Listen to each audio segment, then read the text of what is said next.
Hello, hello, hello, everyone out there. Welcome to the live stream here. My YouTube family, my TikTok family. Hello, hello, hello, everyone out there. We're gonna be talking about today. We're gonna be talking about the spiritual signs of ancestral veneration and magic and hoodoo. We're going to break down again. We had such a good topic yesterday about ancestral veneration. We're going to talk about that for a little while and see if you have any questions on ancestral veneration. Okay.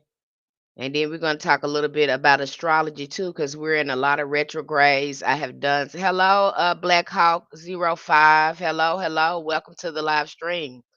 Um, I have did some natal charts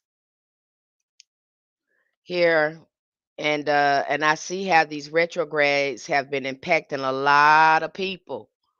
Okay, impacting a lot of people. You might find it hard at this time to really get some work going during these retrogrades. Hello, hello, everyone in the YouTube live stream and the TikTok live stream. Welcome, welcome, welcome, Olive Martin.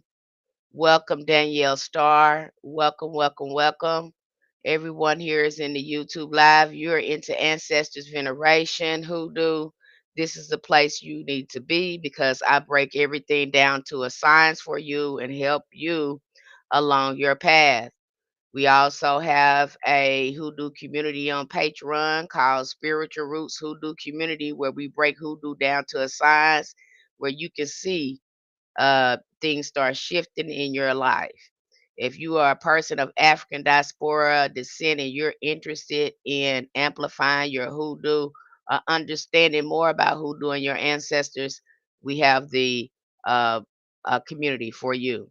Hello, Danielle. Hello, plan with man, please. User 912-80674. Hello, hello, everyone. Hello. And so, as usual, I have some notes here to keep me guided along the way when we talk about this today. Again, I know you have heard when it comes to ancestral veneration, it's all about family, but we're going to dismantle a lot of that here today. Take any questions, any inquiries that you may have, and we are going to talk about that. Okay. And I want to talk about it, going to more depth with it today, especially when it comes to astrology and how it's impacting a lot of our charts right now. And we can see it, kind of everywhere with the floods, with some of these natural disasters, some of these phenomenons that are happening in nature. Okay, high melanated magic. Hello, hello, hello. So at the heart of hoodoo lies a sacred truth. Our power flows through the bloodline, through the ancestors who walked this earth before us. Every prayer, every ritual, every conjure is rooted in the understanding that we do not work alone. Okay, we work with wisdom, strength, and spirit of those who came before us. This is more than tradition. It is a spiritual science that explains how energy, memory, and divine law is passed from generation to generation. And so when we tap into hoodoo too, we're tapping into our bloodline magic. It's already there. Okay. Hello, time stamping army. How you doing, beloved?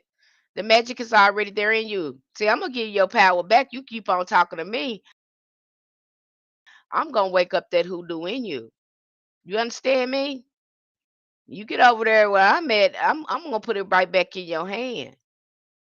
I'm not gonna let you sleep on yourself. Okay? Is when you throw something at me, I'm gonna throw your power right back at you. You gonna get it. I'm gonna give it to you. Hello, Lucis. Hello, Anthony Wolfout. And I'm gonna break that hoodoo down to a science where again you're not gonna be confused about what you got going on and what you need to do. Okay, I'm take all the confusion out of that for you because I want you to have your power. I don't want you walk around here trying to find out what other people doing, let them show you and all this type of stuff. No, it's already in you. You just need to start talking to your ancestors. Okay? In hoodoo, the ancestors are not distant figures. They are living forces who remain active in our daily lives. Venerating them through offering, prayer, and communication keeps the spiritual channel between the worlds open. By honoring the ancestors, practitioners establish a spiritual current, a spiritual energy, a portal that you're opening up, a conduit of power that fuels all magic. That's why when I see people out here reaching for somebody to show you, you ain't even ask your folks that if that's what they want you to do. Hello, Leander Simmons. Hello, everybody that's on the TikTok live stream and everyone that's on the um YouTube live stream. Hello, family, love, supporters, followers. Hello, hello, hello. Okay, again, you reach for something you ain't even ask your ancestors. You got in the power behind it, because again, hoodoo is ancestral. At its core, it is ancestral. It is bloodline magic. This practice aligns with the science of ancestral memory, the idea that trauma, wisdom, and even unfinished spiritual work are carried in our DNA. Some of us just know how to do this. Some of us are natural at it. Once we start looking at it and understanding it, some of it's in our DNA. You don't have to go nowhere to go get somebody to talk to you about your ancestors. You really don't. You can do your own hoodoo, your own magic. Again, are you talking to your ancestors? Some of us over here going from this spell to that work, and sit down and talk to your ancestors. Okay? Sit down and talk to them. Now you can keep doing it that way if you want to. I don't know how far you're gonna get with it. Maybe you'll get pretty far. But at some point you're gonna have to sit yourself down and learn and have your ancestors show you. Hello, Larry B, Phyllis Thompson, Abate Laura, Pammy Comac. What is it? XRO, what? X Road. Okay. This is what we have in our DNA. When we call on the ancestors, we are not just seeking spiritual guidance, we're awakening the intelligence encoded in our very blood. Now, I just got through doing a lecture on that. This lecture is going to be knock your socks off, because, honey, that lecture, I broke everything all the way down. Because, again, when we go in looking at our ancient ancestors and who they was, and looking at the spiritual systems that we have over here, the things that we do is almost natural. Like I say, you look in that Christian church and you see us shouting and doing ring shouts and stuff like that. Again, it's in our DNA, and I'm sure that shocked the colonizers or the oppressors when they looked at that, and they said, "Oh my gosh! Even though we have stripped them of that, they still doing the very same thing we try to strip them from." And there's no way they can know that that's in their DNA, but we know. Okay, some of the dances that we do, the way we worship, with what we interact with spirit, is already in your DNA. Hello, Michelle Robert, Tamika, Mario Mendoza, lovely lady, pretty. Okay, it's already in your DNA. The way them dances, we again, a lot of you go back and look at a lot of them dances and stuff. You can trace that back to our ancestors. We might call it a different name, but when you go back and look at some of the dances and things that our ancestors did, it's ancestral. It's nothing new. It's already in you. Okay. Ask Big Mama, hello. The Nazarite, hello, hello. Just found out my great granddaddy was a horse track winner, and things started falling in line. Just found out my granddaddy was a horse track winner. Hey, that comes in handy knowing those type of things about your ancestors. You know who to work with on certain work. Okay, probably want to work with him when you're doing some gambling, playing the lottery. Okay. I am Mrs. Benjamin. Hello, Lisa Zanette. So again, this is intelligence in our bloodline once we understand the science of hoodoo, because it's already in you. Okay, it's already in you. It is ancestral. And to go in and think that it's just magic, no. No, no, no, no, no, no, no, no, no, no. Okay, I'll break that all down. This is work. This is why it worked. There is a science to this. It's steps that we take. We do X, Y to get to Z. And I just got off a beautiful reading with one of our Patreon members over there, and she followed everything the recommendations we have over there when it comes to contact and help the ancestors. She said, honey, she couldn't do number cry because she didn't expect that to happen. She said, I've never seen that. I cleared it. She said, cleared it all the way up. She said, it cleared it. I recalibrated my ancestors' altar and I cleared out a lot of stuff and I saw shifting started to happen as soon as I did that. Okay, so who you got on your altar. Ancestral veneration and hoodoo operates on the principle that energy is never destroyed, it is transformed. The life force of the ancestors remain through the ritual prayer offerings. We ask this force. We access this force. This is a form of ancestral technology where the altar becomes a spiritual battery charged by love, memory, and respect. Okay? That's what we're doing here. When you're pouring the libations, you are reactivating them, giving them life, restoring them.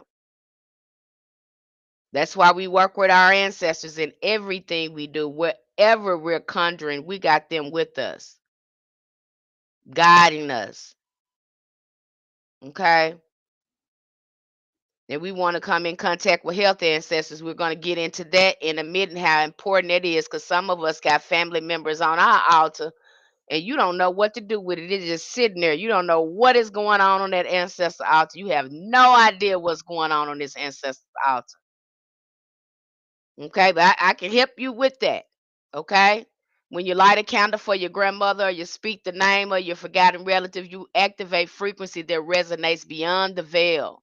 Science calls it epigenetics, but hoodoo understands it as a spiritual inheritance. Healing yourself heals the line, the past, present, and the future. Okay, all of this works together. Shadow work, all of this work together. We also just dropped a great lecture over there that again, I keep that shadow work in your face. We just did another lecture over there that talked about healing ancestral karma. This is a byproduct. Your hoodoo get better when you focus on healing your bloodline. You don't just take from your ancestors. You don't. That's not how that works. And I promise you, if you follow what I'm doing, because I'm real rounded at what I'm doing, what I'm saying to you now. Listen to me now. If you do like I recommend for you, I ain't gonna tell you nothing wrong with it coming to them ancestors, because it ain't gonna do me no good. Okay. Uh, you this is a byproduct. You and hoodoo is work. Folks want to tell you come up here and light a candle, and everything gonna magically shift. Oh no, but no. You better get yourself over there at that ancestors altar and get to work in those psalms. We do work over here. We conjure over here. You understand that? Now I know they showing you this pretty little candle that they lighting, but they're not showing you the context it takes to move the work along. And that's where we come in at, the science behind it. You wondering why that didn't work. That did you put the work in? You thought it was just lighting that candle and throwing some herbs on. Is that what you thought? That's what you thought. You thought wrong. You thought wrong. We do work over here. I don't care what them people showing you with them fancy candles and glitter and all that stuff on there. You better know they ain't told you everything. They done put some work behind that, baby. It look pretty right now, but on the context part of it ain't pretty because you putting in some work on the other side of that. Okay? When you get over there, I'm gonna show you what you need to be doing. You following this stuff you seeing on here, but you're not getting the signs and the work that goes on behind it. That's only a physical manifestation for the work that you're doing to move it along. I hope this making sense to you. It says timestamp and army said males have to watch where we cry. It can be spontaneous when you practice healing. Okay. Magic rooted in ancestral work. Every conjure, whether for protection, love, or justice, is stronger when the ancestors are called upon. When you got the right ancestors, and ancestors don't mean family members, because let's get it straight. We got some of our ancestors that they still living in trauma and survival. Some of our family members, and you don't want them people on your altar like that before doing your shadow work. You don't want them on your altar like that. We want healthy ancestors on our altar. We want to build a strong ancestral spiritual court for ourselves. And the ones that are, passed away like that in that trauma, we want to be praying for those people, praying for our ancestors, because ain't no probably did that in some years, maybe hundreds or maybe thousands of years. I don't know. You don't know until you start seeing things shift up in there. Hoodoo is not about random spells. It's about aligning yourself with the will of the spirit and the wisdom of those who came before. Without ancestral guidance, magic can be misguided or lack power. So you can keep picking that stuff up if you want to and talking about you practicing hoodoo. And I ain't heard nobody talk about their ancestors. You want to talk about doing this psalms and doing this. Have you asked your ancestors? Ancestors venerations is imperative in hoodoo. I don't hear nobody talking about that, but they want to come here and show what they doing. And look, there has to be some foundation there. This is a symbiotic relationship between us and our ancestors. Okay, I hope you get what I'm going saying. Hey, Z Angel, have positive son. Hello, hello, everyone that's on the TikTok live stream. Welcome, welcome, welcome. Welcome everyone that's on the YouTube live stream. Who do his work? It makes a lot of sense. It's work. That's why I will tell you the science behind it. When I show you the science behind it, most people they just like, what? Yes. I know what them folks told you. They told you it was a magic wand and to do like that. No.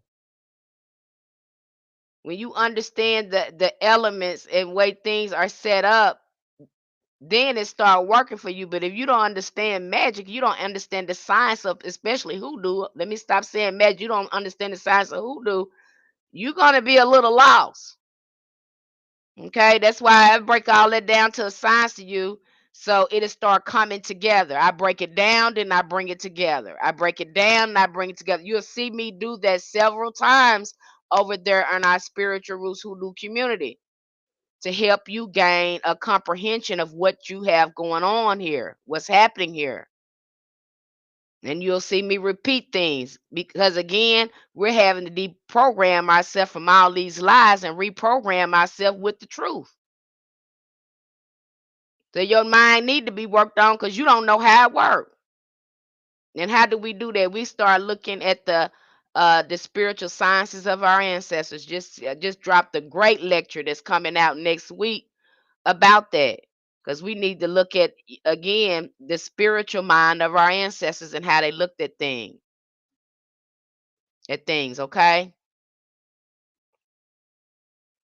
Okay, this is why hoodoo practitioners begin their work with ancestral prayer before moving into root work. The ancestors clear the road and guide the hand and bless the work. So what are you doing? What are you doing if you're not doing it? And I know they make it look like, you're trying to make this thing look like, I don't know what they're trying to make it look like, but hoodoo is work. Okay? It's not like the magical thing you do one time and all that. No, it's not like that. There is a workings that you do behind it. The things that you don't see in those hoodoo books that they are doing and showing you, that's the stuff that you're missing. And that's the stuff I can, we can help you with. Okay? And knowing how to use those psalms, knowing when to use those psalms. Okay?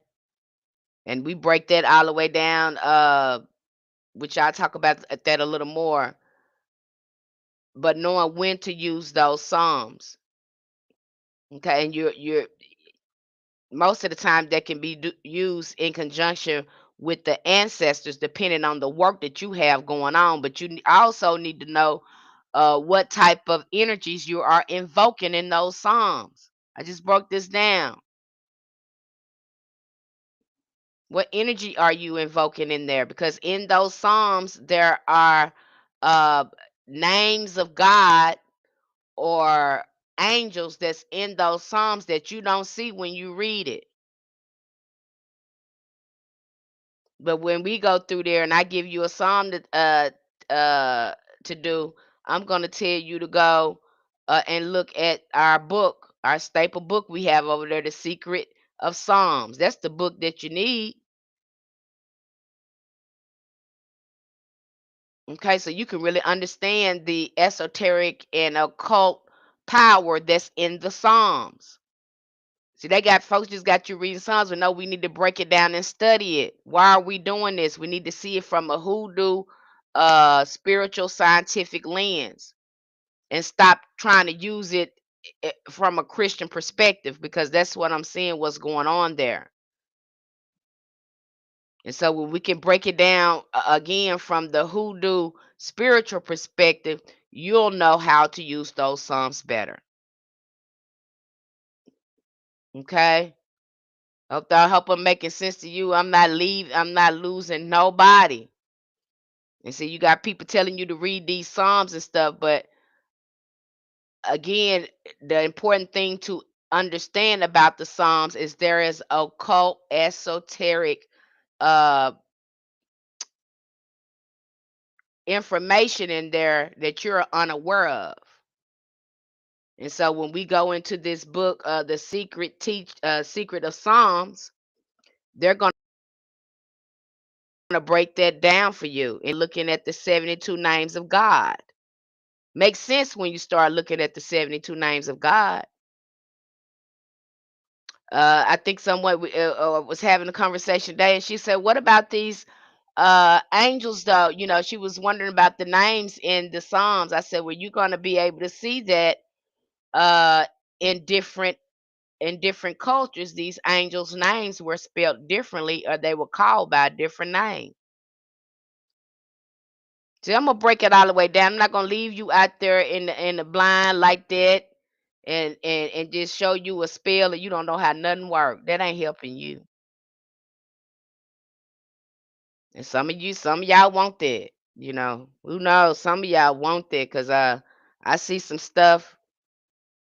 Dysfunction is popularized. You don't see how sick your mind is until you see how we normalize dysfunction, and it is prevalent among us once you start healing. Okay. That's why you get some people, they follow that person that got this magic spell, that the most popular person, you know, they following what's popular instead of taking the time to, to sit with things. You want to do what everybody else doing. Just because everybody else is doing it don't mean it's right. It don't mean it's right. Just because it's popular doesn't mean it's right.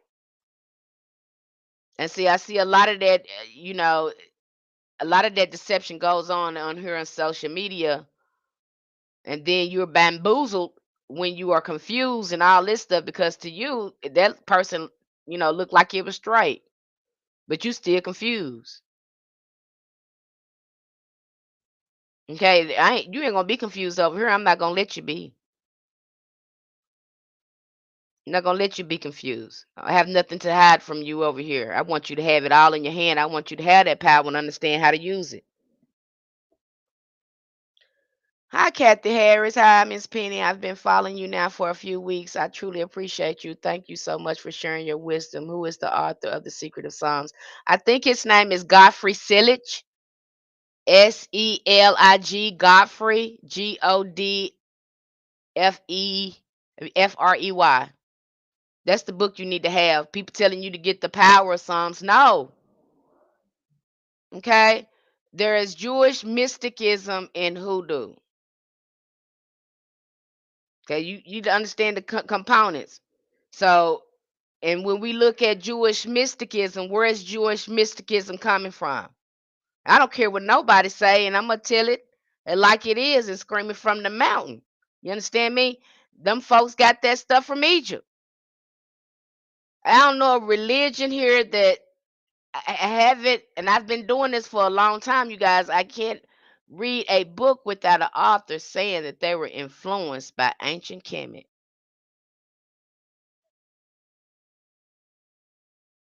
And so when you look at a lot of this stuff too, you looking at the remnants of the spiritual science of your ancestors. That's what I'm telling you. And that's why I break it down like this. People are interested in, oh no, hoodoo is separate from this. What are you talking about?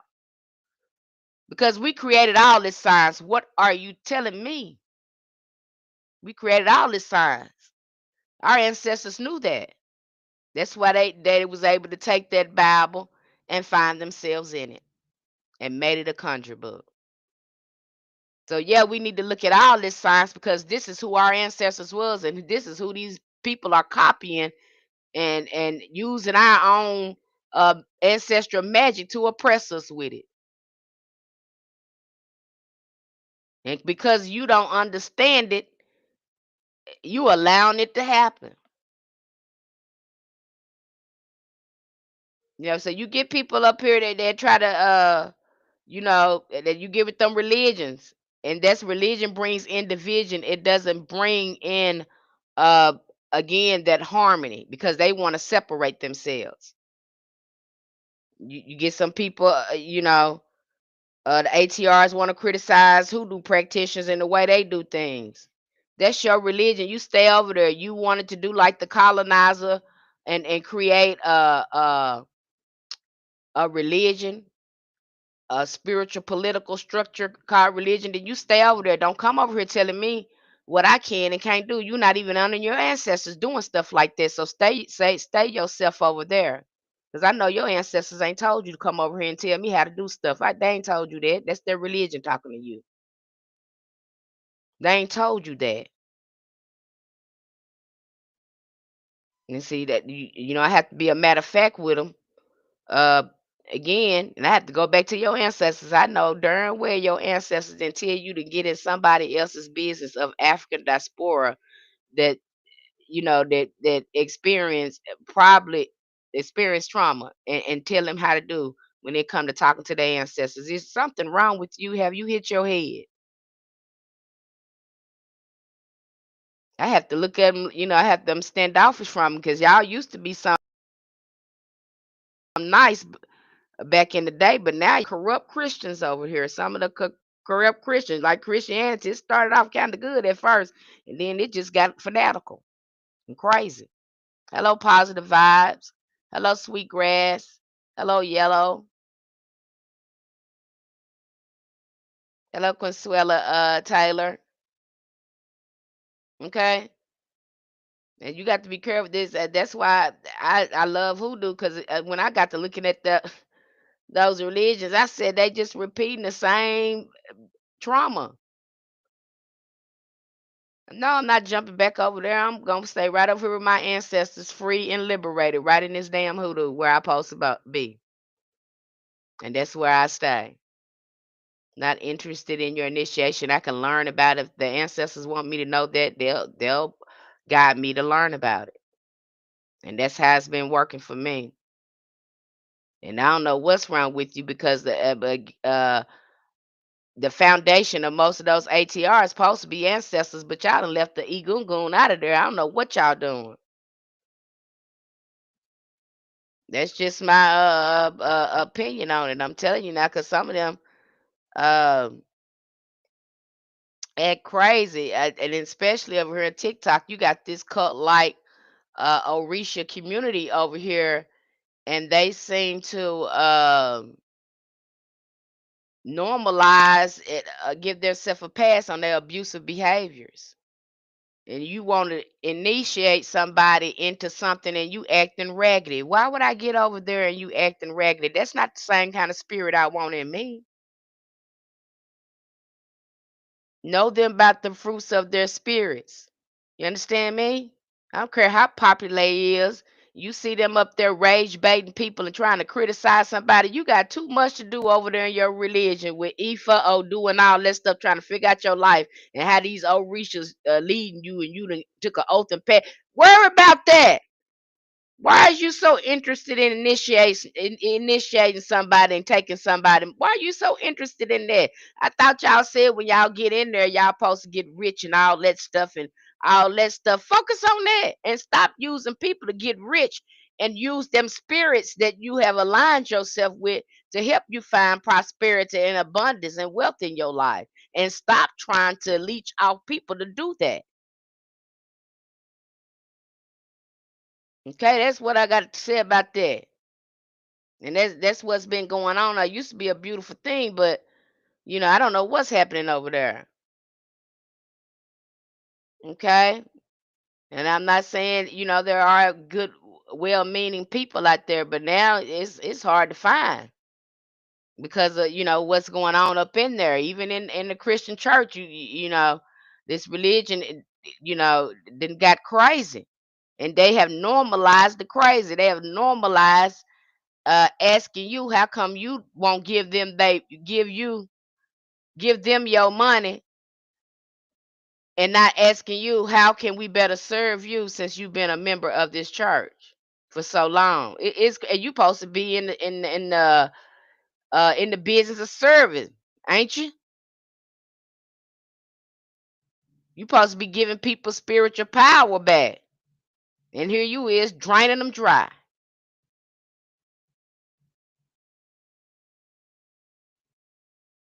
On fire when I see it, and it's the audacity for me to openly exploit people and then don't want them to say nothing about it. Just like you're seeing over there in America, y'all openly exploiting people with these crazy economic system that you got going on. And you know what you're doing. You meant to keep them in distress because you're feeding off of that. Mm-mm. Okay. You don't want to get no power to the people. See, you come messing over here with me, I'm gonna put it in your hands. That's what's gonna happen over here. I'm gonna put that power right back in your hands. I'm not gonna gatekeep nothing from you. I'm gonna tell you. Okay? Because I want you to know, I don't want you to be walking around here confused and people exploiting you and taking advantage of you, and you talking to people that don't even know what they talking about. And then a lot of them, they come here talking a good talk, but can they break down their experience in the spiritual science of their journey? Can you break it down? Can you break down the spiritual science of hoodoo? You can come here and talk all day long, but can you sit here and break it down to a science and talk about your experience with it? If you cannot, please be quiet. Okay? Don't be vague with people and then lead them astray because you didn't really know nothing. You were a good marketer. You told a good conversation, but you couldn't break down the spiritual science of this. I'm gonna break it down for you.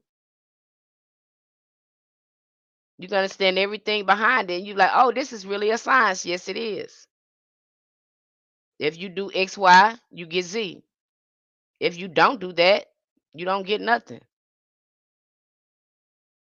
The spiritual science of ancestral veneration and hoodoo teaches us that we are never disconnected. Every prayer, every offering, every psalm recited at the altar bridges the worlds and activate the deep spiritual technology of the bloodline. To talk with our ancestors is to talk with power, clarity, and divine protection. And when you honor them, you honor yourself, for you are the living continuation. And I can remember my mom telling me my papa he had passed away. Every time I think about the ancestors and them living, I think about that story she taught. What she told me about my papa, and she told me my papa had passed away in the house that they was in, and Paw Paw was still living in the house, but Paw Paw was not, body was not there. You hear what I'm saying? And it was not, they were not afraid of him. Okay.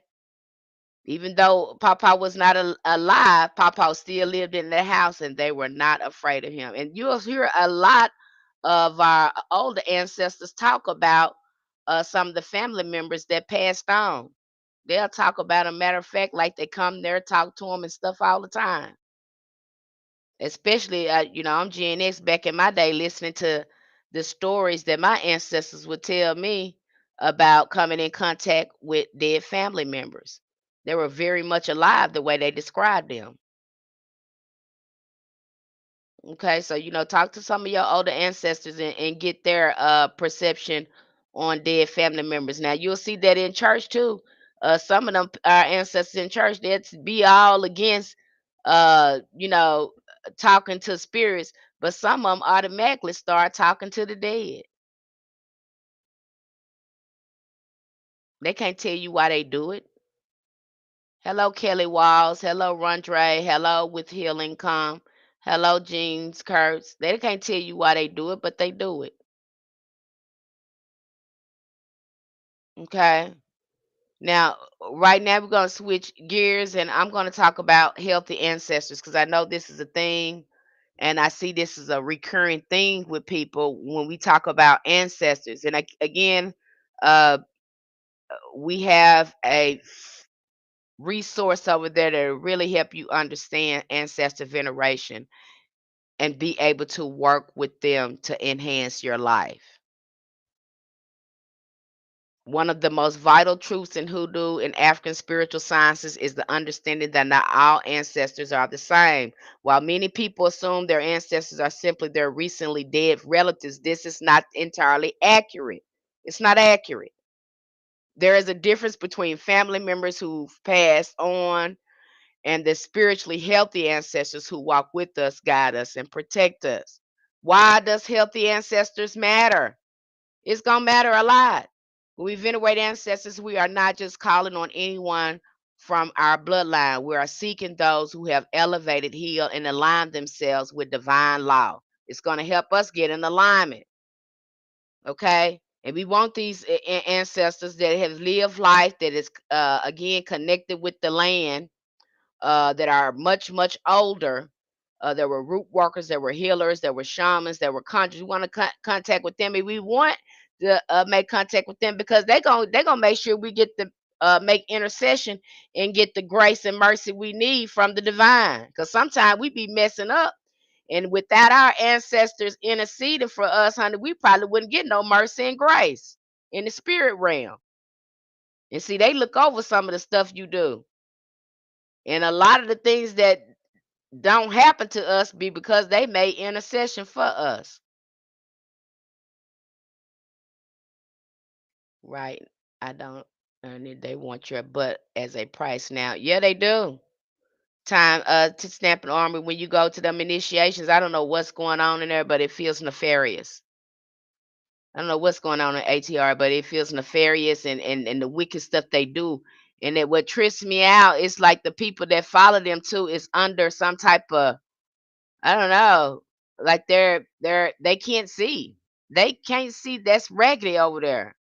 But see, we have normalized abuse because we've been around people that torture us and psychologically and mentally and emotionally abuse us all the time. And we have normalized that in society. But you won't see that until you get really out of the Americas. Because we have normalized that stuff, clicking up, bashing people, colorism. It just goes on and on over there with the sick mind. You ain't gonna know how sick you is till you get somewhere and sit down and start looking at yourself. Introspection gets you a long way in the spiritual realm. You can sit down and look at you and stop looking at other folks, see what they got going on. Because if you see what you got going on, you ain't got time to be looking at no other folks when you looking at you. And that's who you need to be looking at. Because you are the controller of what's going on. As long as you giving your attention to somebody else, some people you ain't got no power because you got your mouth on too many folks. You supposed to have your mouth shut. You got your mouth on too many folks. Instead of talking about what you know, you're gonna orchestrize other people and tell them what they can and can't do because now you got a religion.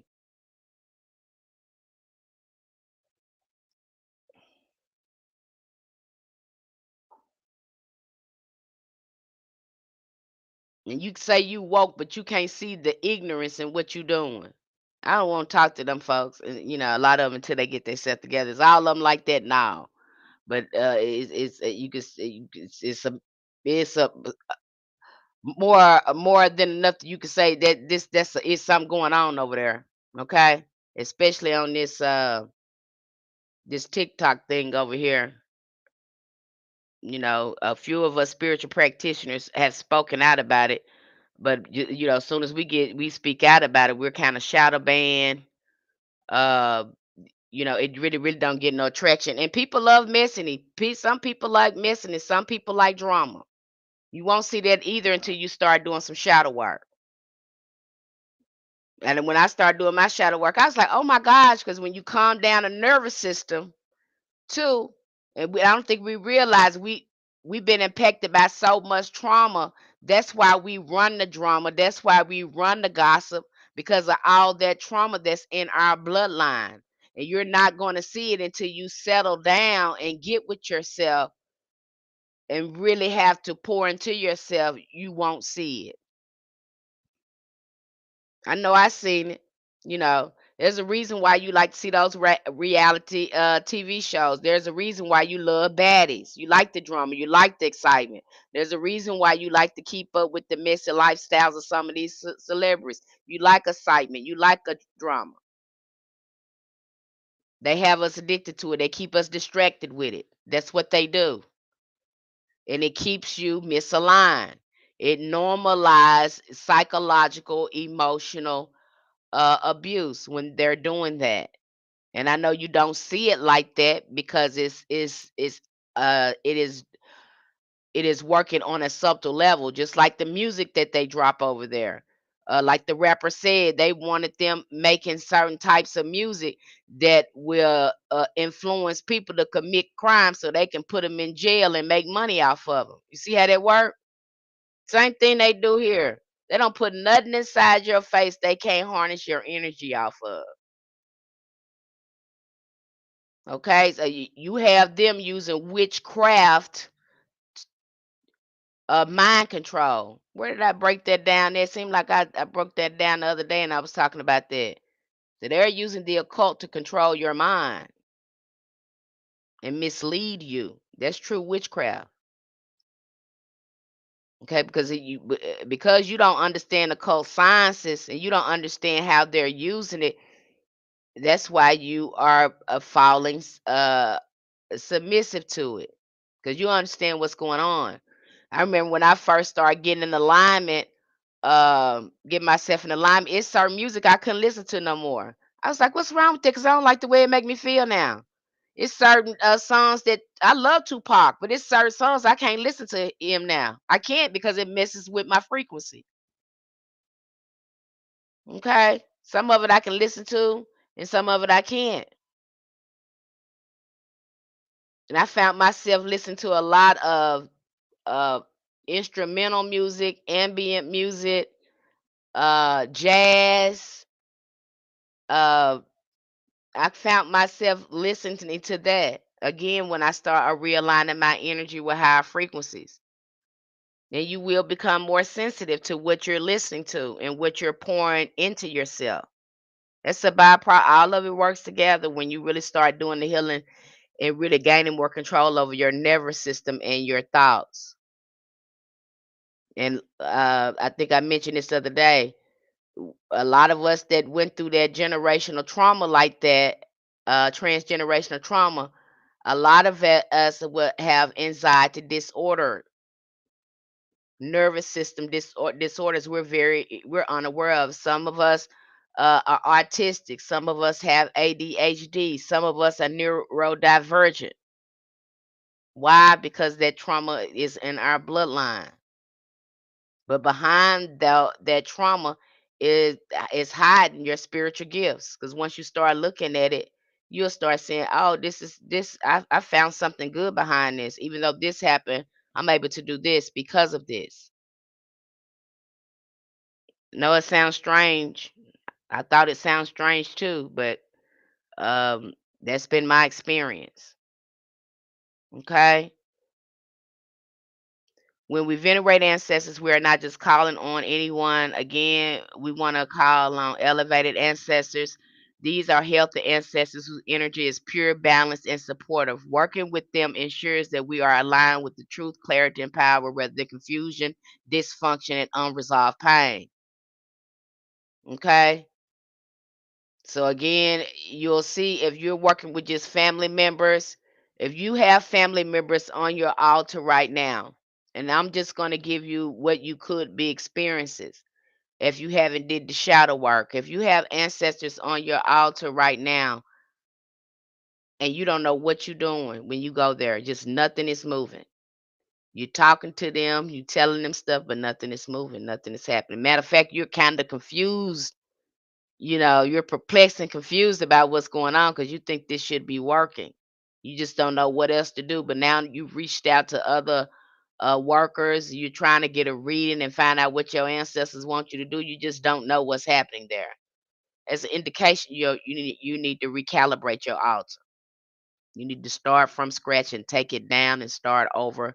Do the shadow work and let's call on the most elevated ancestors.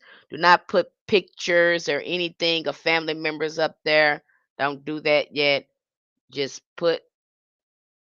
start from scratch and call on elevated ancestors and let them guide you on what they want on there. Recalibrate the altar. Put the family members on there later after you've done the shadow work. I know what you've been told. I know somebody told you put Aunt Bessie up there. Somebody said put Aunt Bessie up there.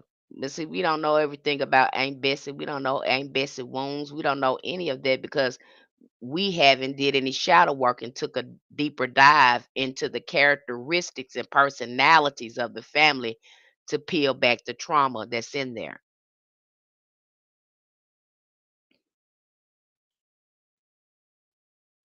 Yeah, understimulated. Uh-huh. Okay. I'm telling you the correct way.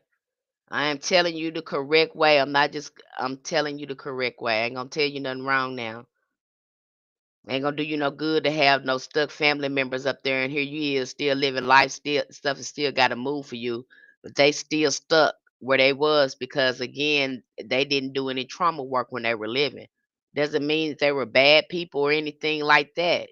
Some of them may not have been bad, but again, they need prayer. They don't need you working with them. They're not fit to be worked with like that. I know you don't want to hear this. It's not a popular truth for you. What's going on, TikTok family? Jam, Hadijah, Jennifer, Fourth Angels Day. What's going on, TikTok? Where you at? Are you hearing me? Are you hearing me, YouTube family? Are you hearing me, TikTok family? DNA, Jam, Jen. Are you hearing me? Okay. These ancestors carry the purest tradition and spiritual technologies. They were the closest to the original source of our lineages, power, and often act as guardians who keep watch from the other side. By reaching back beyond just our immediate relatives, we connect to the deep well of wisdom, resilience, and sustain our people for generations. That's why we want to work with our most healthiest ancestors. Okay. I'm not saying your family, they don't wish you well, but you got some family members that just don't like you like that. Okay. You got some family members who, they were really wounded individuals and they still need to be prayed for and elevated. That's why we talk about Bovitas and Novenas over there too. Doing elevated ancestral rituals. The ancestors love that. You want to amp up your hoodoo power, start healing on them ancestors and see how they move for you. You really want to do something, you think you putting food up there and that's enough and all that, start doing some shadow work and doing some elevating your ancestors and see how fast that work for you. See what shifting happens for you. You think you need to do a spell, and most times what you need to be doing is sitting up there doing some healing work with your ancestors. I got a lot of people coming to me like that right now. I have did so many charts like that where people need to be just focused on ancestral work and not doing any magic per se in that way. They just need to be recalibrated in alignment. That's it. I'm finding a lot of that in because why? Because of these retrogrades. Retrogrades, that's what really happens during a retrograde. That's what should be happening during a retrograde, is doing a lot of shadow work and ancestors work. Shouldn't be a lot of heavy magic going on during a retrograde. I don't recommend it, not unless your ancestors is telling you and guiding you on how to do it. Because your magic can be very unpredictable during retrogrades, depending on what you're doing. I hope I'm making sense to you. Hello, Arms. Hello, Bridget. Hello, hello. Does this make sense to you guys? Let me know if this makes sense. Put it in the chat. If this makes sense, what I'm saying to you makes sense. Because I really want you to understand ancestors veneration. And I know how easy it can be stuck because I'm not hearing a lot of conversation about ancestral veneration, but yet everybody is telling you how to do a variety of work. But again, the core to hoodoo and doing the ancestral magic is working with the ancestors. Does this make sense to you guys? Yes or no? Anybody have any questions?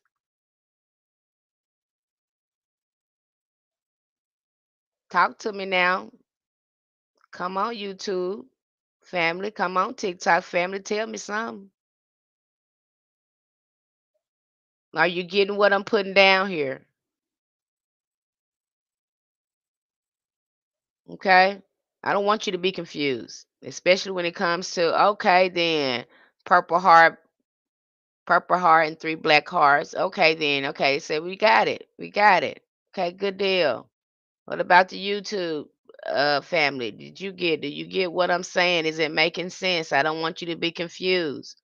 I want to break this thing all the way down for you so you be empowered. You know what you're doing when you get to the altar. You know what you got to do with those ancestors.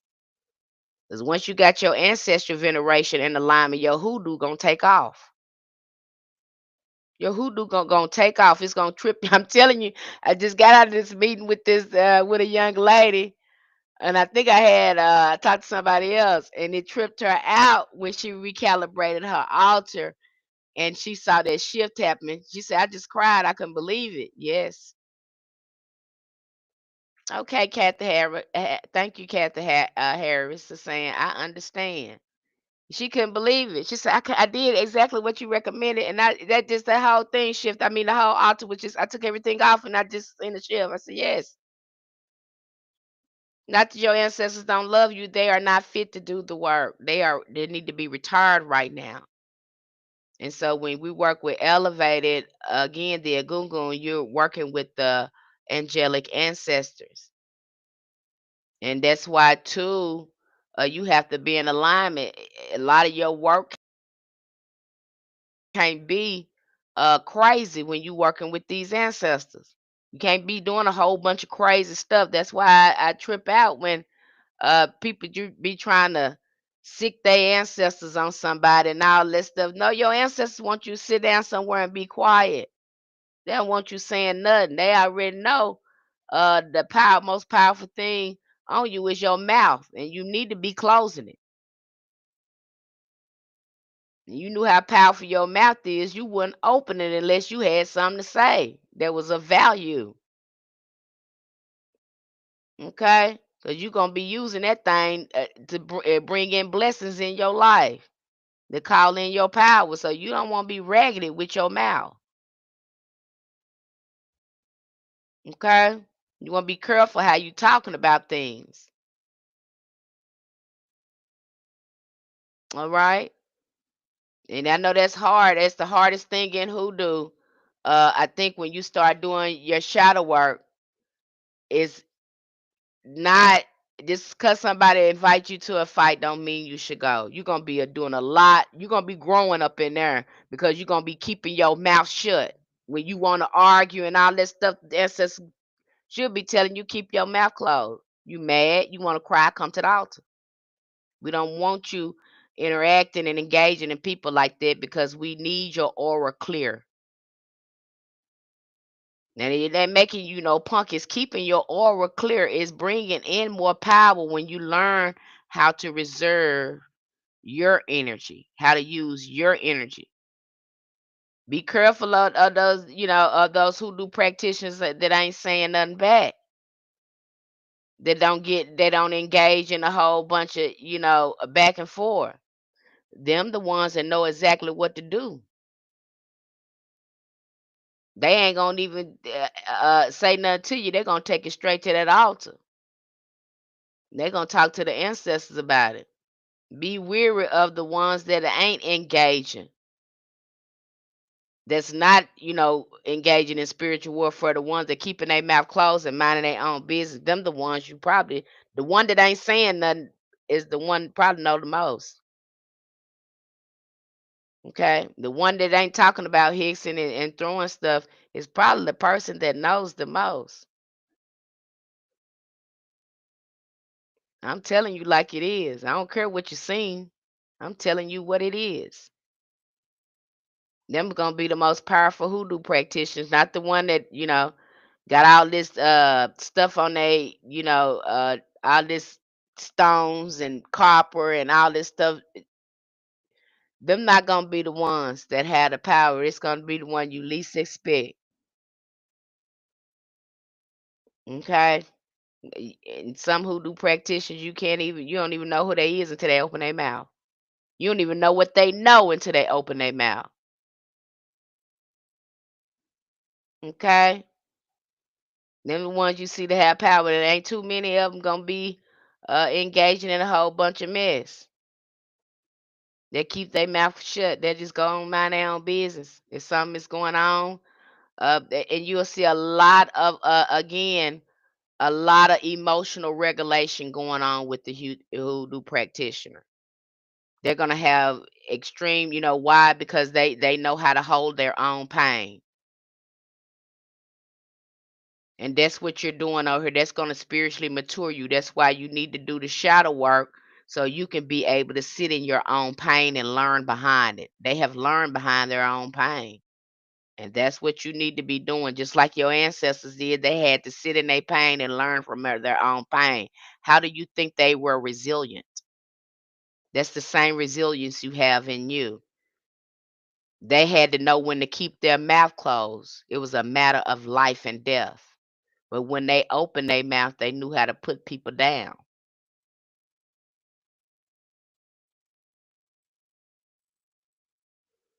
But Jericho said, "You right about that. I am because they tried me every day at work and I stay quiet. And they take it right to that altar and let your ancestors know what's going on with you, Jericho.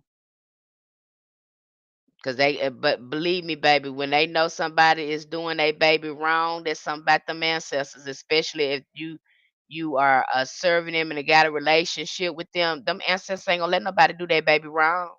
They don't care what you say. Them ancestors ain't gonna let nobody do their baby wrong. Especially if you going there, you praying and you praying for them and you elevating them and you're doing your work and you're changing and healing.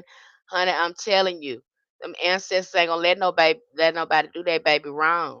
You can just tell them what's going on and they'll start shifting things on your job. You thought you had to do some work, and here you go in 2 or 3 weeks later and that person is fired. I've seen them do it. I've seen it with my own eyes.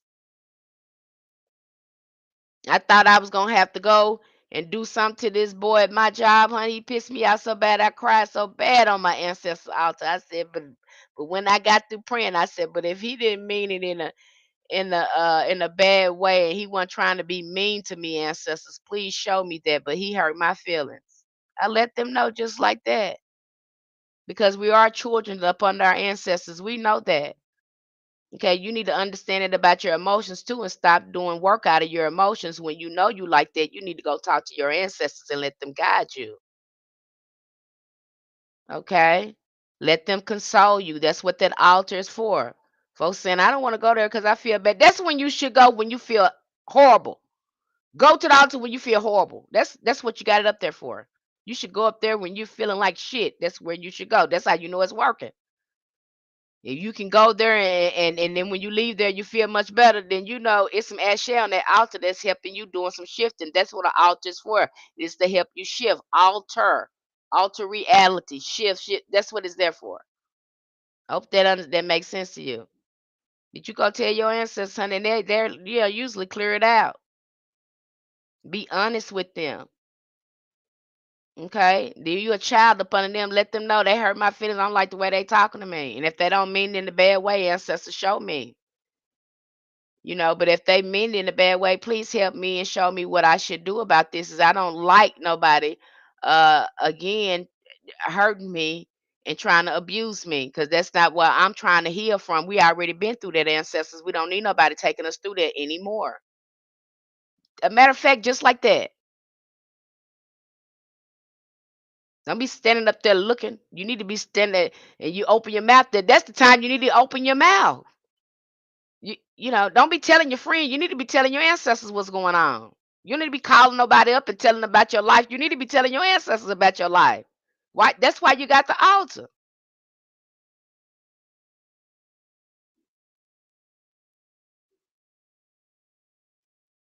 Okay? That's your everything. That's why you got it there. That's your power source. So go to that altar. You ain't got to get ready to be ready. You go to that altar and they're gonna have you ready. Okay? Now you got that thing up there, use it. I hope I'm making sense to y'all. Reconnecting with lost ancestors. Even if the names of your oldest ancestors have been forgotten, that doesn't matter. I had someone to come in here and say, what if you don't know their name? It doesn't matter. A lot of their names, beyond what the fifth or sixth generation, their names will probably get lost in time and through memory. And when we start pouring libations to them and praying with them, we again recalibrate them and begin to align with them. They are not gone. They are alive within you. Again, they are with you on a cellular, subconscious level always. Now, I go in deeper in this depth uh, when I help you understand that on the cellular level, the ancestors are already with you. I already talked about out of the things that we do uh, is through ancestral memory, with the dancing, with the way we speak, with our fashion, the way we wear our hair. Again, a lot of this is ancestral memory. And I think the things that confuses us is we are not aware of it, but the other people on the outside looking at us and they know who we are, and they looking at us and say, that's them folks. They people. They just like them ancient Egyptians. They just like them indigenous Americans. We try to wipe that out of them, but it's still in them. How is that still in them? They see it. That's why you think them folks don't like you. Why you think a lot of folks want to jump on over here in your spiritual practice? Because they know you got the sauce. They know it's in you. I don't know. You can't get it because it's in our bloodline. I don't care how much you jump over here. It's in our bloodline. Okay, we got bloodline magic. It's in our blood. There's nothing we can do about it. Nothing you can do about it. Praise be the ancestors that is in us like that, because you try to take something away from us that you couldn't take. You even try to destroy our bloodline, but that memory is still in us. Okay? Like I said, I'm gonna give your power back to you. They will make themselves known in dreams and signs, synchronicities, the feelings of calm alignment that follows their presence. Working with ancestors is not just about lighting a candle for recently departed loved ones. It is about reaching deeper, calling on the healthy ones who ensure that your life, healthy ones to embody spiritual elevation, balance, and truth. The ones that ensure that your life and your magic remain in alignment with divine law, because it's certain things they're not gonna let you do. Okay, you can't get over here. If they didn't already taught you better, don't get over here thinking that you can go back to your old hurt self and do hurt stuff after you to heal, because they gonna get you every time, because they know you know better. Okay. And one thing too, mean, I'm gonna talk about my experience when I did my recalibration with my ancestors, and because I had to again had to take family members off the altar. I'm not telling you nothing I have not experienced before. I've experienced it, so I can tell you. Hey, Miss Penny, how do you feel about online ministry? Uh, what kind of ministry is it? Online ministry. I don't think I'm familiar with that. Are you talking about like the church when they be having church online? Is that what you're talking about?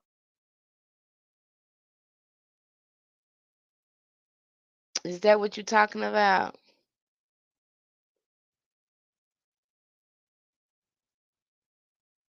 You know, I'm kind of perplexed with, depending on what they got going on. I'm perplexed with some of these religions because they didn't wreak so much havoc on humanity and brainwash the crap out of us. I have to sit with it for a minute. Uh, I think it depends on what their message is. Are they truly trying to spiritually feed the people?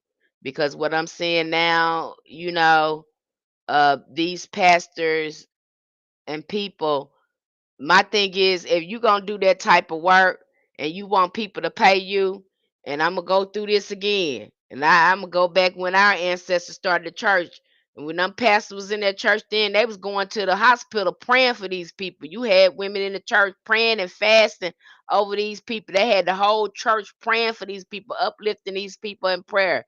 The preacher would make house calls and pray for people, do intercession and do spiritual work for people. You don't see that hardly anymore. Okay. If he's doing that, then yeah, I think he should get paid for his service because now he's doing root work and conjure work for people. There used to be a time when they did that, but now you can barely get these some of these churches, some of these preachers to do any work like that or even fast to pray for you. They're not doing that no more. Okay. And you ask me, and I'm just giving you my opinion. You can take it or leave it. Uh, I think that's when hoodoo was in the church. When there was power in the church, hoodoo was in the church. That's just my opinion. Hoodoo left the church when Freemasonry entered the church, and they did that evangelism and prosperity preaching and all that sort of stuff. They took the spiritual food out of the church when they did that and start brainwashing people. That's just my opinion, you guys, what I seen and what I experienced growing up in the church. Okay. And a lot of these ministers, you say you want to do serve God, then that's what you better do and stop trying to exploit people. You understand me? That what you better do. You want to serve God. Don't sit up here and get the pretending and all that stuff, and then folks up in here sick and they need prayer. They need you to fast over there and pray for them. You don't know anything about spiritual science or any rituals to help them do any shifting and healing and all that. You don't know anything about calling on these higher principalities, the seraphim, the cherubim, calling on the archangels or anything like that to help them do some shifting. If you don't know that and you think you're just gonna be preaching at people, then you probably don't need to do it. See, a lot of them up there, they preaching, they just talking, but you ain't got no real power in you. And then you want to put your mouth on hoodoo practitioners, and then a lot of them go to hoodoo practitioners, us as to help their ministry. But a lot of them ain't gonna tell you that either. You got some preachers that go see hoodoo voodoo people to help their ministry. They not gonna tell you that, but some of them do. And my thing is, if you're gonna be a minister, and especially when I went to school, I had to learn everything about the arts. I had to learn about Reiki. I had to learn about the spiritual science of the mind. Okay. I had to learn how to work with my clients and help them shift. I had to learn how to do service work with clients. I still do it hands on. I don't know what they're learning in there. I just don't. What's the requirements for to be a preacher? But as a hoodoo practitioner, we know this is service and this is work. Now you see the practitioners that's charging all that outrageous money like that. Don't fall for that hype, because I see some of them got outrageous prices, and I'm like, you know that ain't right. And then you come to find out these people are charlatans. That's how you can tell when if they price gouging like that, if they're price gouging like that, you know something going on there.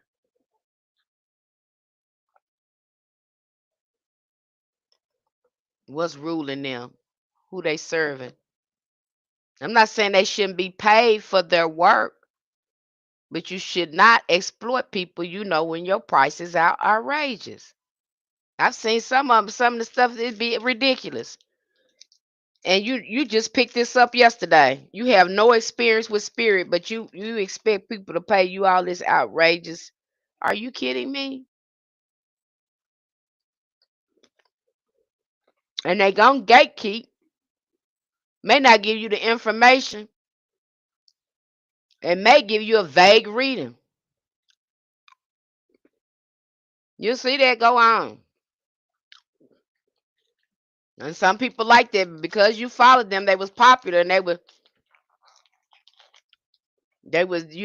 using that tongue magic, that manipulation magic and stuff. You thought they was popular and they was pretty. They looked the part to you. They looked the part. They popular. So in your mind, you think, oh, they know what they talking about. No, that's not always so. You know how them people they are market something to you and and we think on the picture it look good, right? They market something to you and they telling you even on TV it look good. Then when you get it, it ain't worth the hill of beans. That's what's going on there. When you ain't got discernment and you're not looking at the fruits of the spirit, then it's easy for you to get caught up in the hype. I've been there. I'm telling you because I've learned from experience. Listen to what's going on here. What is coming from their spirit. Okay. And sometimes, I see the people, you follow people out of your own trauma and your own wounds sometimes too. Because you like drama and all this stuff, and this spirituals like drama, you feel like you resonate with them. No, you're resonating with trauma. You're seeing it now with Umar Johnson. You're seeing it right now with Dr. Umar Johnson. He's a prime example of that. He was pouring hope and liberation and freedom into the people, had a fancy mouth fire. That's why I said about the men, they know how to conjure. But sometimes they can conjure up the wrong thing. He was fire. You hear me? He marketed himself fire. But look at him now. But those the type of people that we love. Now somebody like me that's coming here calm, that's is explaining things to you, breaking down, you don't want that. You want to be entertained. You want excitement. You want drama. Again, you want to feed that trauma on the inside of you because that's what you're on. And now people are starting to look at Omar Johnson and they're, bless his heart. I hope he get him some help and really take a minute to look at himself uh, and do something with himself. But they're starting to look at him and say, hey, something is going on here. The something was going on when he first started opening his mouth, but you didn't want to see it. We didn't want to see it.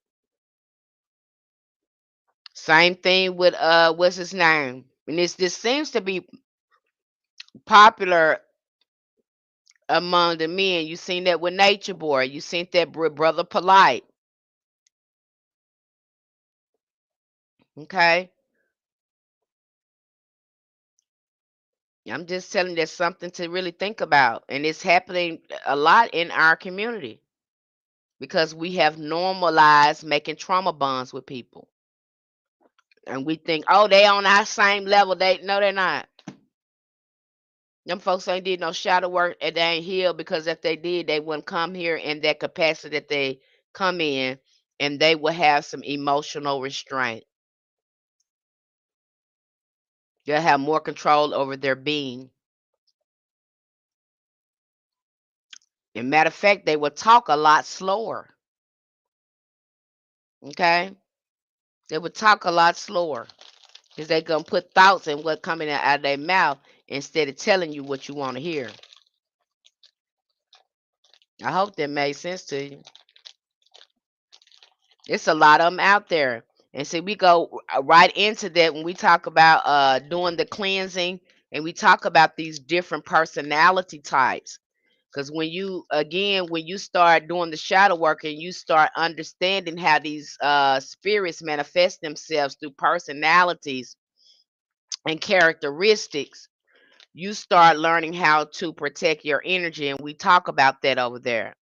That these spirits manifest themselves through personality, psychologically. You don't understand that. They done showed you that the devil got horns and that's how it's gonna come and all that. No. You have people being used by spirits, and sometimes they're not even aware of it because they're not even monitoring their own thoughts or regulating their own emotions. So now these spirits are really using people. And see, you're not gonna know what that looks like until you get deep in your hoodoo practice and start doing your shadow work and start dispelling a lot of them spirits, oppressive spirits that's in your bloodline. That's why you got some people when they first start doing affirmations, they have these negative thoughts that come up a lot. You know, I'm beautiful. Then you got some in the back of your head say, "No, you ain't. No, you ain't. No, you ain't." That's those spirits in there. That's why we got to reprogram our mind and start changing the tapes and dispelling those spirits out of there. And honey, you got to kick them suckers out, baby. You got to get grounded, and that's why I say you can't heal alone. You got to have somebody in there shifting that for you and let you know, baby. Yes, you do. We love you. We got you. You are worthy. You got to have, because if you're not careful, them things will convince you to hurt yourself. You hear me? See, you don't know what you're dealing with, and see, a lot of people trying to keep psychology. Uh, and spirituality different. You can't separate the two because they're the same. If your mind is not operating right, you're not going to be in conscious contact with your higher power because your mind is diluted by all this contrast and all this negative energy that's replaying in your head. I hope this making sense to you. To see, I'm gonna break it down for you so you understand what you're working with. What are your thoughts on Freemasons? Again, and I'm sorry if this is repetitive to some of you, but I'm gonna repeat it again because somebody in a TikTok family want me to talk about the Freemasonry. I always say two overlap psychology and spirituality. They certainly do. And that last, I just did a lecture on that. But see, I want to get your mind right because I know if I get your mind right and I get to showing you things, you're gonna come in contact with your ancestors. I'm gonna make sure of that. You understand me? I'm gonna show you where your ancestors at. Yeah, I'm gonna let you know that.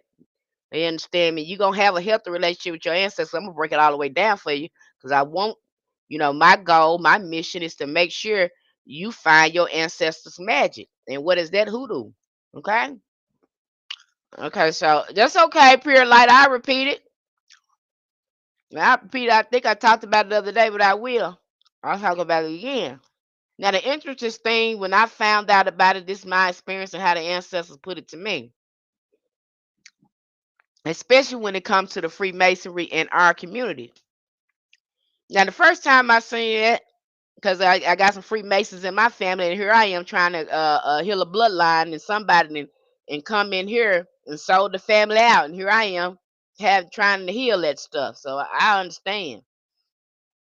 So what happens with Freemasonry, and from my understanding and looking at it from our lodge, when we look at the Boule and again the Black American Lodge, this is what tripped me out.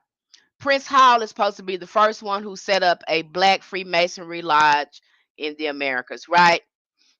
This man was from England. He was from Europe, but he was fighting hard to set up again a Freemason for Black people. He tried to go in these other lodges. They didn't have him in there. Well, he gets these other men. There were Black freed men from the Americas. There were freed men, Black men from America. And here you have Prince Hall. Prince Hall is from England. Why do they get together and open up an African lodge? None of them are from Africa. That's a red flag to me. Okay. He sets up this lodge, and who do he start trying to get in there? He start getting Black Americans in there. And what happens in these lodges? What is Freemasonry?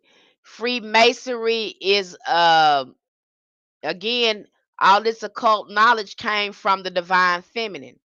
And so you look at the occult signs, uh, again, you have these men in here. Again, this is phallic worship, but they're having to use the divine feminine occult in their phallic worship. This is why they wear them aprons. They have to have some type of representation of the divine feminine, because that's where that comes from. Now, they can talk about Thoth, they can talk about the hoodoo. I break that down for you, but hey, that's what they're doing. And then they're taking an oath to the lodge, not to their ancestors. They are no longer have allegiance to the ancestors. Now their allegiance to the lodge. They would rather unalive themselves than tell their family of all the oaths and stuff they took up in there. I don't care what they saying. That they say it make me a better man, and y'all doing phallic worship in there. It really, the more I look at it, you can't say you ain't doing no occult sciences and you ain't practicing no occult in there, because too many of y'all are in that Freemasonry and you sit up and write occult books. So I know you're doing it in there. So just cut it out. Okay, we know y'all practicing rituals, occult rituals up in there. We know that you're practicing ceremony magic in the lodges. We know it. And you have an allegiance to each other, not your ancestors, but to the lodge. And then the things that you have to do, you don't understand when you're taking these oaths to cut out your throat and pluck out your eye and cut out your stomach. You don't know that you are calling up curses up on up into the fourth generation. That's what you're doing when you're doing that. You cursing your own generation. You are sacrificing your family.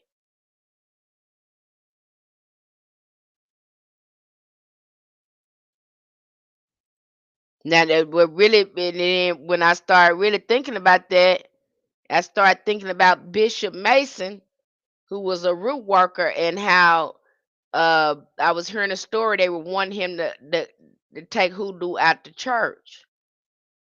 And Ancestor said, "Don't you find that funny?" I was like, "I do find it funny. Why is they doing that?" And Ancestors, this is what my ancestors told me, because they were replacing it with Freemasonry. That's when hoodoo left the church, Freemasonry entered it. And that's why you got a lot of people in there crazy the way they is, uh, and they life is all jacked up. They steady practicing Christianity, but they not seeing uh any clarity or nothing in their life. Matter of fact, people in the church getting more sick, backbiting, and all this sort of stuff in the church, attacking each other. The Jezebel spirit is just running loose in that church. Why? Because a lot of some of these men and brought these spirits attached to them in that church. They're actually sacrificing their whole church when they do that. That's just my take with how the ancestors explained it to me. Now you can take that and leave that, but that's how the ancestors explained to me, because they let me know, child, we always saw that book from a hoodoo perspective. That's what we gave it power. But when the Freemasons came in there, they start messing stuff up. Okay, now I ain't got no proof of it. The only thing I have of it is what I read and what I see that gives me indication of it. But I trust the ancestors what they tell me, because it ain't never failed me yet. So you can take that and do what you want with it, and I have to trust what my ancestors told me in my experience. So you can do what you want to with that. I see it also with the mental health issues that come out of nowhere. Goes back to the point you made earlier about the spirituality psychology. Thank you. You're welcome, Pure Light. So again, and then you got that too in the Boule. Martin Luther King. I go back to Martin Luther King. That man was in Boule. And when he realized he was in that, how they were stirring him to integrate, cause yeah, I see it on the back scene. I can see stuff that my mind just work like that, you guys. I can't explain it to you. My mind just work like that. Sometimes the ancestors have you looking at, you can see things that other people can't see. But you see that last speech that Martin Luther King made because he was a Freemason. He did some speeches in the lodge. You understand me? And so at the last end of that, when he realized what that Freemason was all about, now you're trying to recant because now you realize that you have integrated your people into a burning house and you have sold them out of their own land. See, that's what went on when they went up in that Freemasonry like that. And then too, they used that lodge was responsible for helping them set up a country in Africa called Liberia. Okay. That, you know, and like the ancestors told me, they said that's where the Pan African is coming in. When you get a lot of these brothers that's talking about keep trying to put us in Africa, Africa, Africa. I'm not saying that we don't have a relation or a bloodline with Africa. That's not what I'm saying.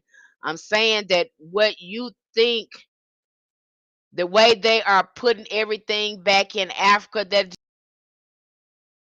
just not so. Okay? It's just not so. Everybody is not from Africa. And I'm not saying that we don't have a kinship with them. We do. In some format, we do have a kinship with them. But not every dark person on the planet is from Africa. It would be ridiculous to think that.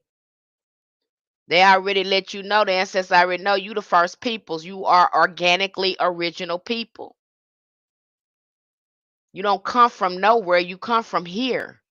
You've been here. There is no ending, a beginning or ending to you. You will be here. You've always been here from the beginning of time. You are the Alpha and the Omega. Because you let them keep digging, they just gonna keep digging. Uh uh the deeper they dig, the blacker folks gonna get. You just keep on digging, because you ain't gonna find no pale face there. You just keep on digging. I don't care where you go. You can go to Scotland, you can go to Ireland. You dig far enough and deep enough, and then the people history, you gonna find a face that look just like mine. You just keep on digging. Yeah, them folks come from Africa too. No, don't. They are organic species that was already here. I don't care what kind of name you put on it. That's what you gonna find. Stop trying to make us all Africans and all that stuff because you trying to control somebody's mind. You trying to tell you, hey, you ain't even from my bloodline, so how you gonna tell me where I'm from? I never heard my grandma say I was from Africa. You put that in your book and taught that mess to us. Just like you taught us women that we come from a man's rib. Just ignorant stuff. Just controlling our mind, confusing us, disconnecting us from our natural elements. Okay, so and what they have given that to you in reverse. Okay, they have given that to you in reverse because of these patriarchs, Abrahamic patriarchs. Again, they dominate a lot of Africa when we get to go looking at the Moors. But I break that all down. That's a topic for another day. But again, that's what I think about that. Okay, and that's where them Pan Africans come up, and they know darn well that these explorers said in their books that it was already dark skinned people here. You already read in the Olmec books Well, the Olmecs told you they went over there to Africa and they start civilizing Africa over there. They the one made the pyramids. How we know that the Africans ain't from America? Because they were already communicating with each other. They were already migrating back and forth. And from what I've seen, that America is the most ancient continent that it is. But see, they ain't gonna talk about that. And when they do talk about it, they're gonna stick to the Mayan culture. They're gonna stick to why they talking about the Mayan culture and Egyptian culture, because they're one and the same. They ain't gonna tell you that, but they one and the same. It was an empire. They think got you thinking that Egypt was just this little country. No, no, no, no. It was a global empire. And it started out matrilineal, later being colonized by the patriarchs later, which I go into that. I got, like I said, we got a lecture coming up that's fire. Now I'm gonna break it all the way down for you so you're not confused about what's going on here. I'm gonna decolonize it. I'm gonna show you hoodoo, but I'm also gonna decolonize it for you and take the massaging out of it, because everything that we learn, even when we come to looking at necromancy, when we come to looking at animism, shamanism, all that come from your ancestors. That's why I said hoodoo always been with you. It ain't never left you. It can't. It's in your bloodline. Them folks know that. All them folks study your ancestors' spiritual signs to try to feel something and tap into their magic. Why you think all of them want to get into hoodoo so bad? Talking about, oh, I feel something. You don't feel nothing, girl. Get on over there. Get on over. You ain't feel nothing. You know, you was you out there when they was unaliving our ancestors and lynching them? What you doing? Was you out there then? You didn't feel nothing then. I know damn well you don't feel nothing now. So stop it with the shenanigans. You just want some of this power, and I'm not gonna give it to you. Okay, that's how I look at it, y'all.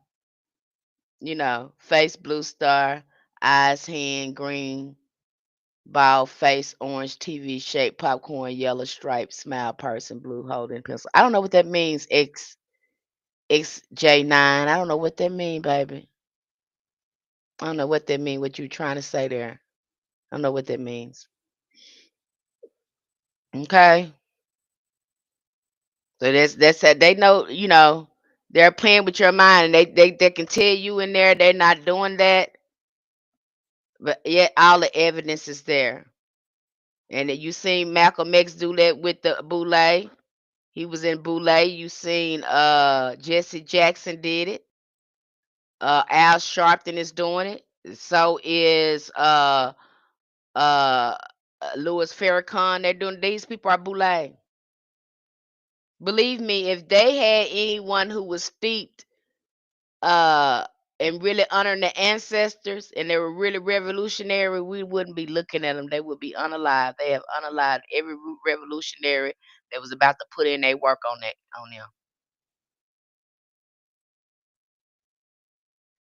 Okay. And you think a man is gonna fix it? No, it's like I told somebody the other day when we covered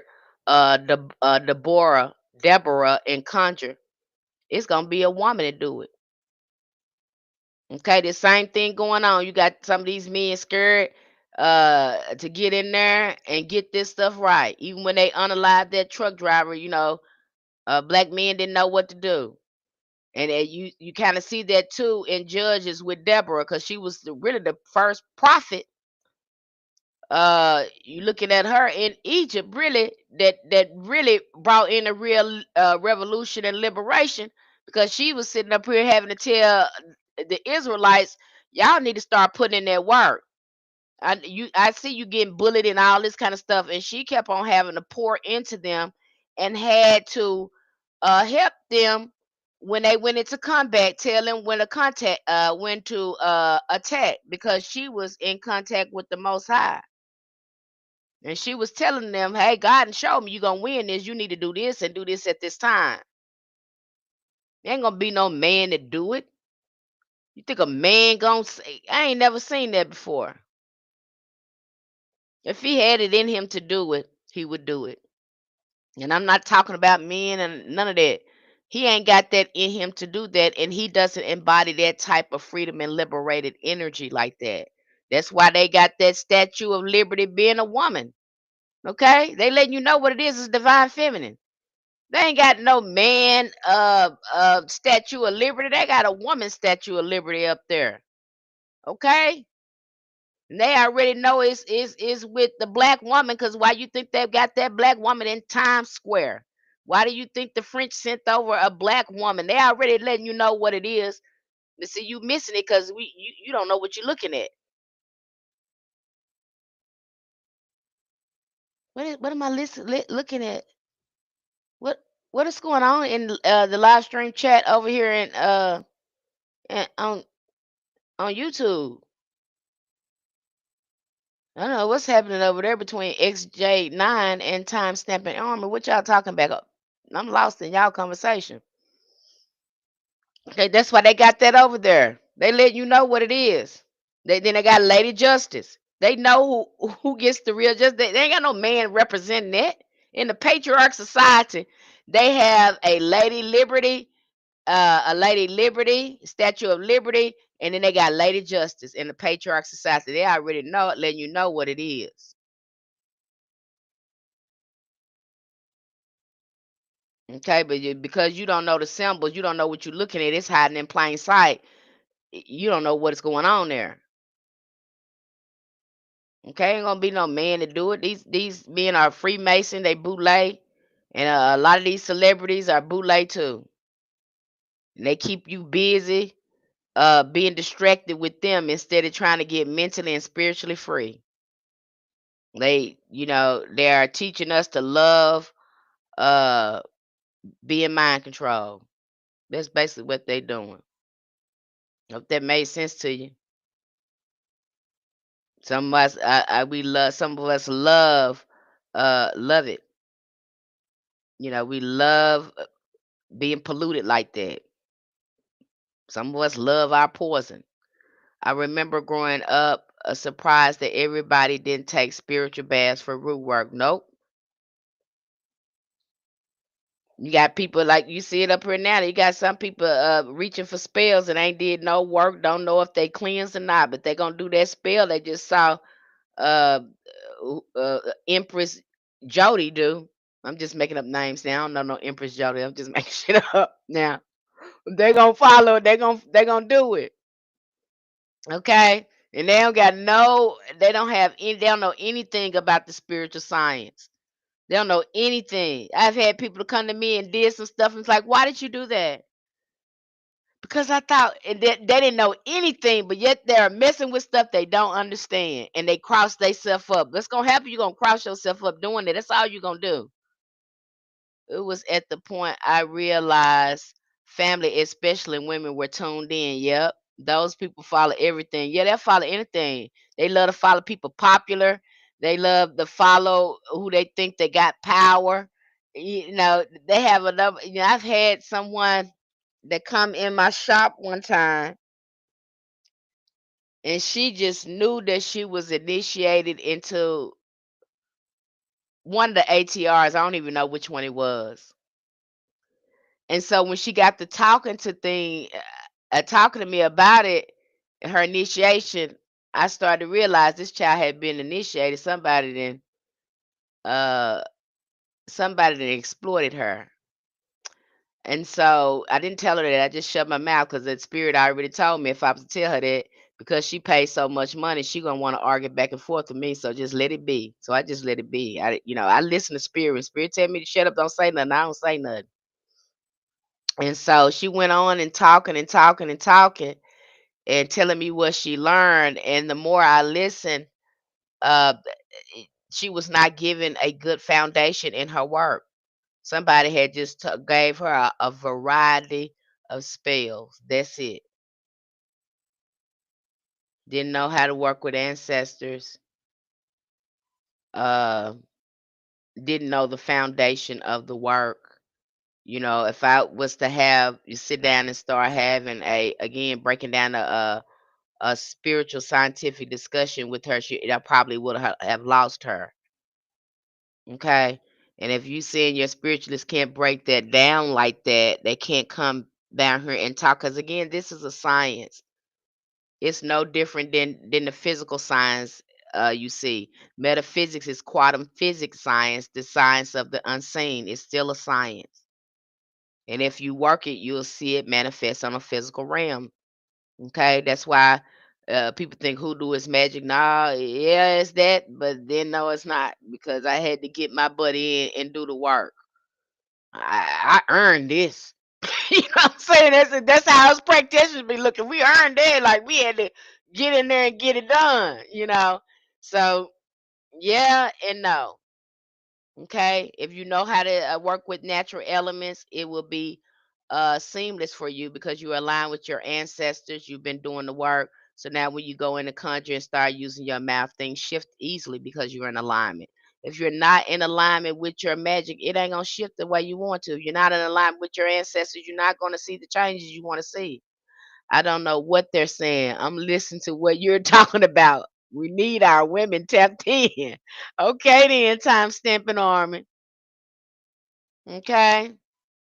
Now let's get to some retrogrades because lately here that's what I've been bumping into. I've been again I do readings and astrology readings from a hoodoo perspective and what I do with that.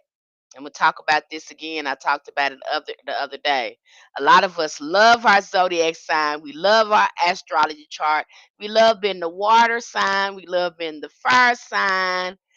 We love being the air sign. We love being the earth sign. We just love our zodiac. And when we get our natal chart, we have it, and it just, it helps us understand so many things about ourselves. And I love that for all of you. I really do. I love that for you. Now, what you gonna do with it? That's when I come in.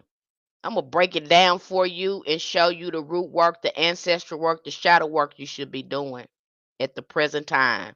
So you take the guessing work all out of it. I'm gonna break that all the way down because that's your root. That's the root of who you are. That is your fingerprint.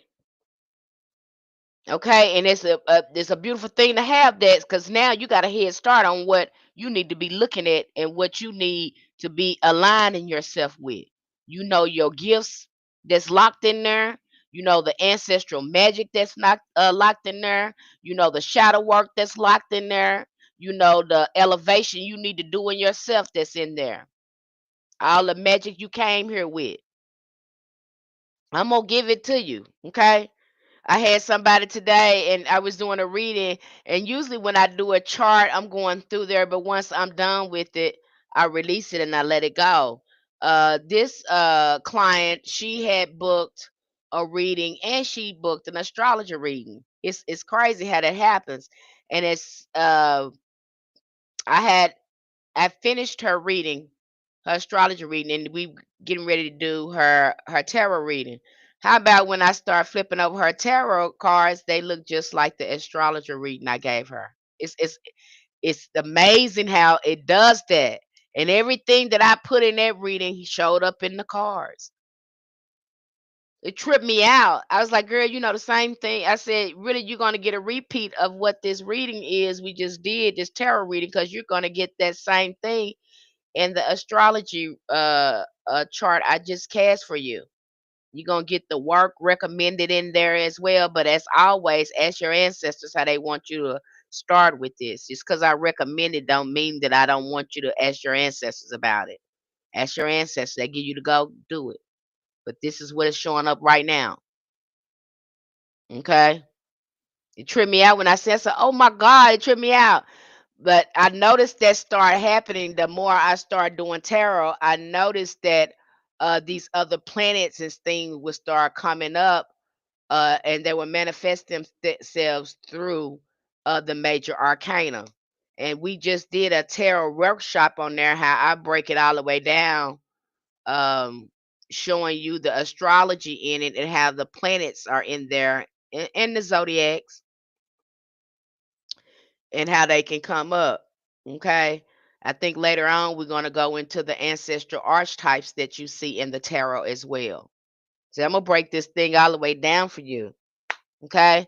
I've been doing it a long time. It ain't going to do me no good to have the knowledge and not transfer it back over to you or to gatekeep it. Ain't going to do me no good. Okay? Okay, let's look at astrology because, like I said, we got a lot of retrogrades coming up, and I'm seeing people dealing with some challenges in this retrogrades, and as they should.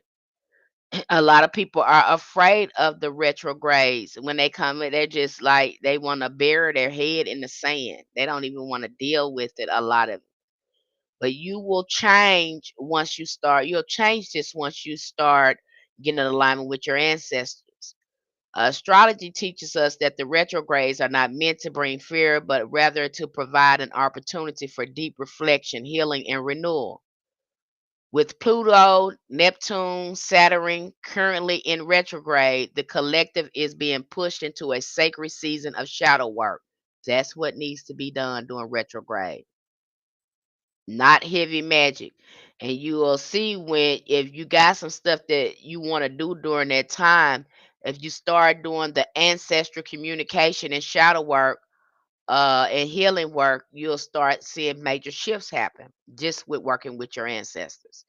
I don't really recommend doing any a lot of heavy shadow work during the a lot of heavy magic during the retrograde because you don't know how that magic gonna come out. Depending on what you got going on, you just don't know. And sometimes you'll have that. And some of practitioners we have to pause and talk with our ancestors, conjure with our ancestors. We have to just pause and wait until it's the right time. Okay, just like your Bible says, it's a time for everything, as above, so below.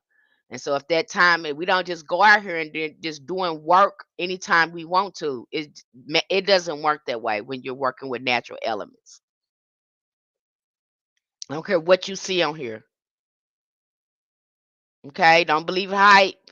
Don't get caught up and sucked up into something because you don't know how it works. And then you have to come to me, and then I have to come here and help you shift, give you some work to do, and get you back in alignment.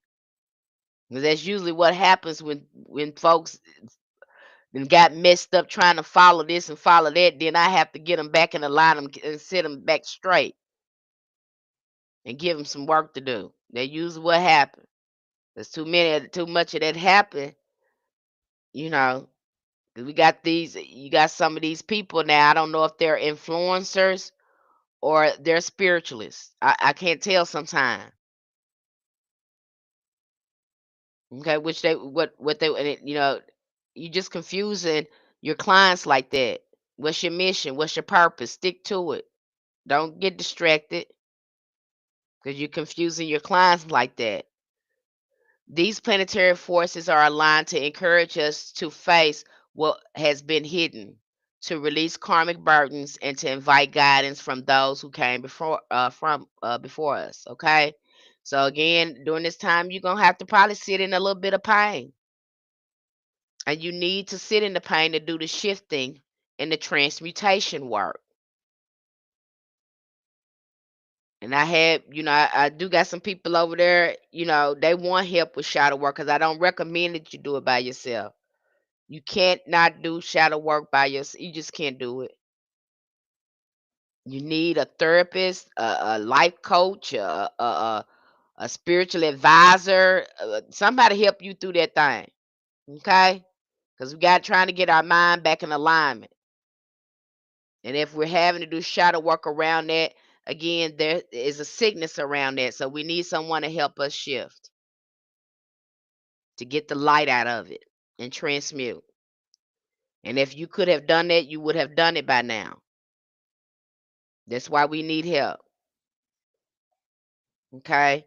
That shadow, when I always look at people when they say they doing shadow work alone, I can tell when you're doing shadow work alone. You know how I can tell? Because nothing changes. Nothing changes. You're not holding yourself accountable or responsible. You have not opened your mouth and release that thing that's got you bound. You think just because you're aware of it, that's enough. No, you have to open your mouth and confess it and release it. You have to tell what you struggle with so that thing can release its power over you. Or nothing else. With me, I had to get so serious about my healing. I said, I don't give a, I always remember telling one girl in my healing group, and she said, "Well, don't you feel shame when you feel some type of way when people know that you're coming here and all this?" I said, I don't give a damn about what they think. Ain't nobody gonna stop me from my healing. Shame on you for trying to make me feel bad about healing myself. Shame on you for trying to make me feel bad about sharing my testimony, what I went through. Shame on you, because you ain't gonna get in the way of my healing. I'm gonna fight for my healing today. I don't give a damn what you think or what you say. And that's just like that Bible said. Who hasn't sinned cast the first stone. You can't throw no stone at me and you look. Because ain't all of us come short, and all of us need mercy and grace. You don't know you need it until you start opening your mouth. Okay? Time stamping Army said that's heavy. Evil ministry discussed it as online content. Okay? So that don't and that's the main thing too that I have to think about too when I start opening a shadow work circle on the platform and opening that sacred space for people to heal. Okay. So don't you let it, because I love when people share their testimony, especially when it's raw, because healing is contagious. Once you start getting in the healing circle and healing, especially women that get in the healing circle and we get to talking and confessing and being vulnerable, the healing become contagious. Healing is contagious. Okay, that positive energy become contagious. You start seeing a lot of shifting going on. You even feel the lightness in the group. And then some pain you can't hold alone. You need a group to help you hold the pain. Sometimes the pain is overwhelming and you need that other person there to hold that space and hold that pain with you because it's too much. Okay. That brings to mind I remember being in church, and when I was going through something, and those mothers in the church, I always, and y'all don't make fun of me now. I always liked this mother in the church, honey. She had them big old, some with them mothers with them big old bosoms, and then they just grab you and you just cry. It seemed like they just absorbing all the pain out of you. I love that. I used to love that in the church, and the mothers in the church, when they see you going through something, you crying, and you go through something, honey, they grab you and they hug you, and they got them big old bosoms, and they just grab you, and it's like they just taking all the pain away, you know again, that space, they holding that pain. I always feel like they were holding the pain with me, like they were again helping me release it. And something happens when we get together and start healing. Okay, the that's a heavy evil ministry disguised as online content. Yep. Okay. So that's how I felt. When I healed, I love healing circles.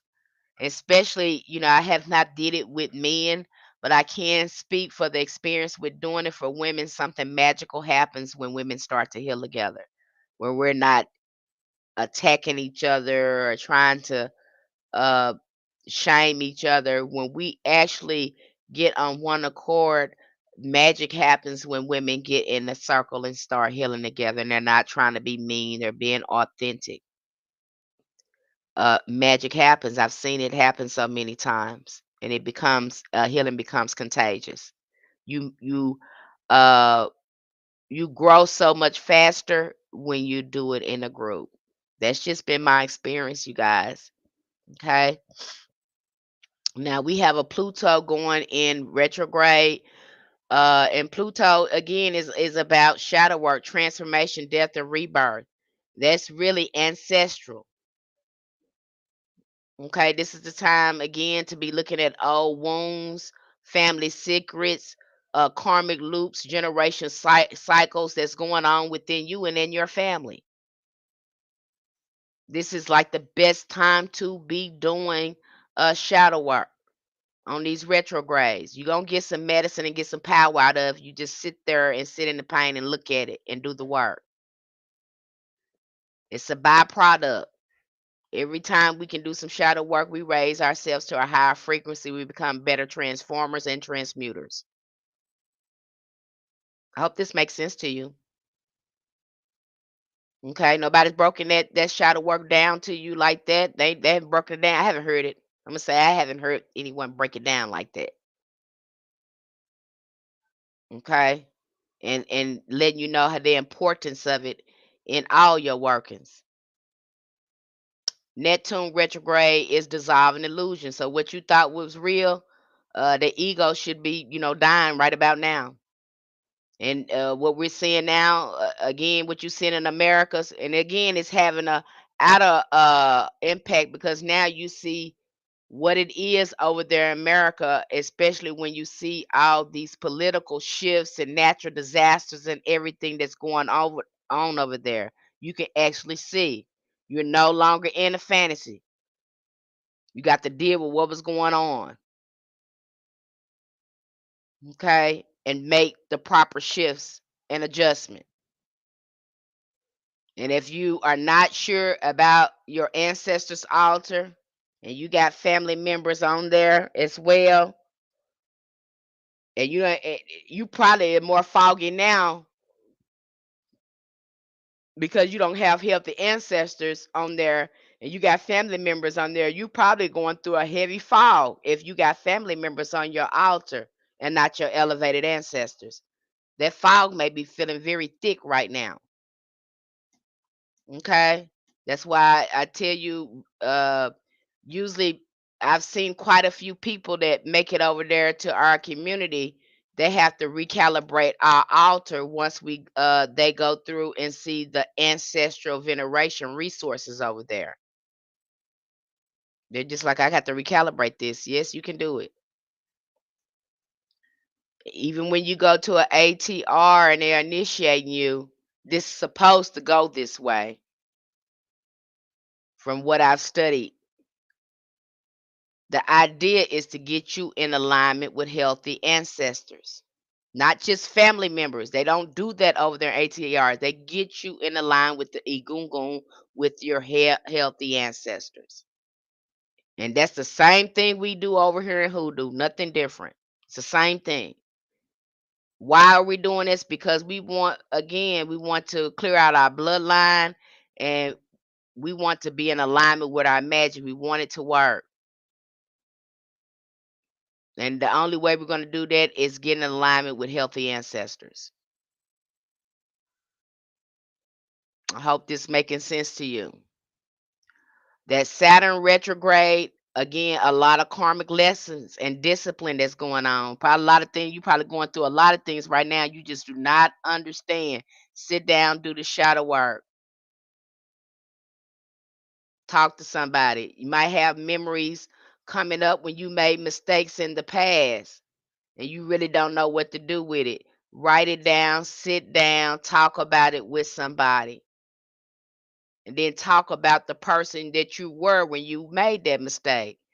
And if you could sit down and think about it, we are different people when we make mistakes. Like I'm not the same person I was in my 20s than I now that I'm in my 50s. I'm not that same person.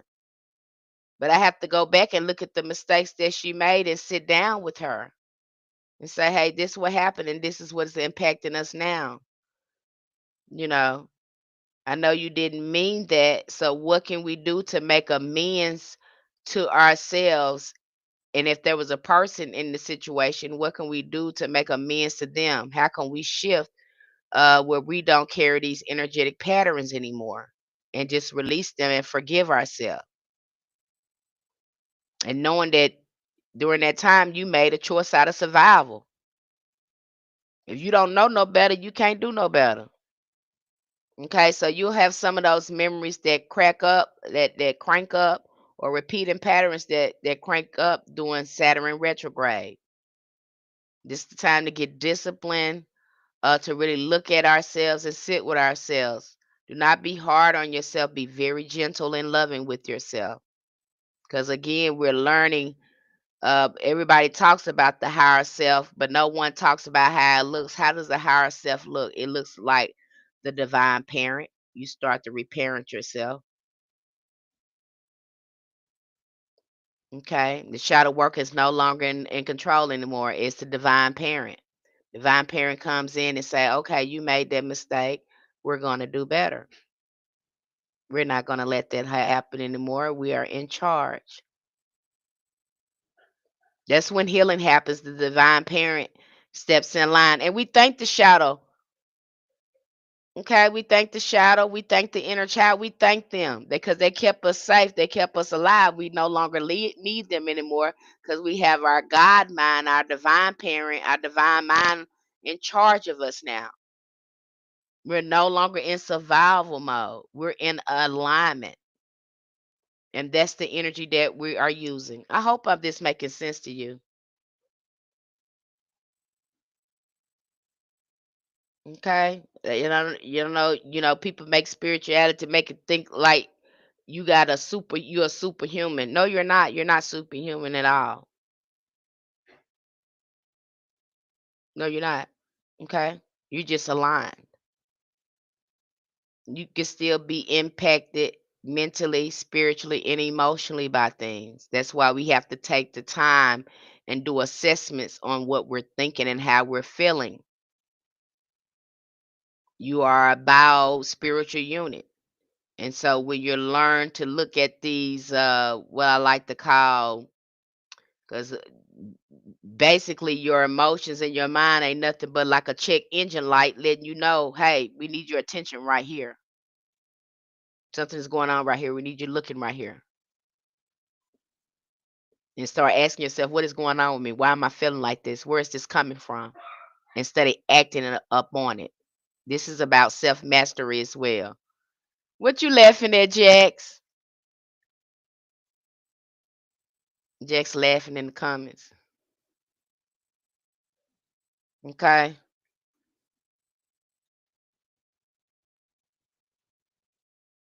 So, again, don't go out here. I don't recommend it. And then you wondering you done did some magic work during the retrograde. Now you looking like, how come it didn't work? I know I did it because you weren't supposed to be doing it. It wasn't time for it. Did your ancestors tell you to do that? That's what I'm gonna ask you when you come telling me doing something, you did something. My first thing I'm gonna ask you, did your ancestors tell you to do that? If you come to telling me, well, I was working with such and such, did your ancestors tell you to do that? I don't care what you want to do. You are up under the guidance of your elders. And who is your elders, your ancestors? I don't care what you want to do. Is that what your ancestors want for you? Because they know better than you. They can see things that you can't see. That's why we work with them. Okay? They can give us mercy, grace, and unconditional love when no other spirit will give that to us. Our ancestors give that to us.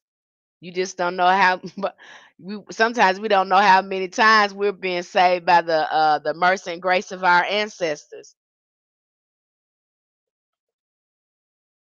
Okay, we don't know how many times that they going out there saving our butt. All right. So during these retrogrades, the energy is about introspection, not hourly expansive. We should be manifesting. This is about the time to go within. Okay. If we're going to do any work, there needs to be some inner alchemical changes on the inside of us, the renewing of your mind. Laughing at you saying y'all not superhuman. Y'all not. You not. And a lot of them, Jacks, they get in here and they think because they know about ancestors and they have this magic inside them. Now you can go in and start putting people in pots and knocking them down and stuff like this. Ain't that? You best believe we got safeguards over here because if you ain't in alignment with that magic, ain't nothing gonna pop for you. I don't care how bad you come out here and how pretty and tough you make yourself to be. I always say to myself, but how you ranking in that spirit realm though? It's usually if they huffing and puffing about putting peoples in the pot. You wouldn't have to say that if you was high ranking in the spirit realm, because you'd be somewhere at that altar telling them what you got going on. You wouldn't be here telling us. Just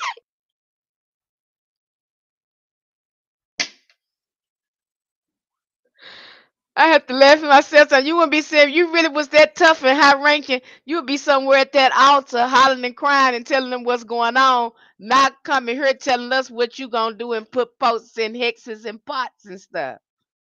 How you ranking in that spirit world though? Because if you was, you wouldn't be sitting here telling us this. You'd be somewhere at your ancestors' altar asking them to help you. You wouldn't be sitting up here telling us what you're gonna do and what you're gonna seek your ancestors to do. And that's why I have to tell people your ancestors don't even want you here. They want you to sit down somewhere and shut up. They ain't tell you to come here, girl. The ancestors ain't regular like that. And if you is, you probably need to check them family members you got on your altar. Maybe there's some people in your family that's messy like that. Definitely not your egungun. Ain't telling you nothing like that. So just cut it out.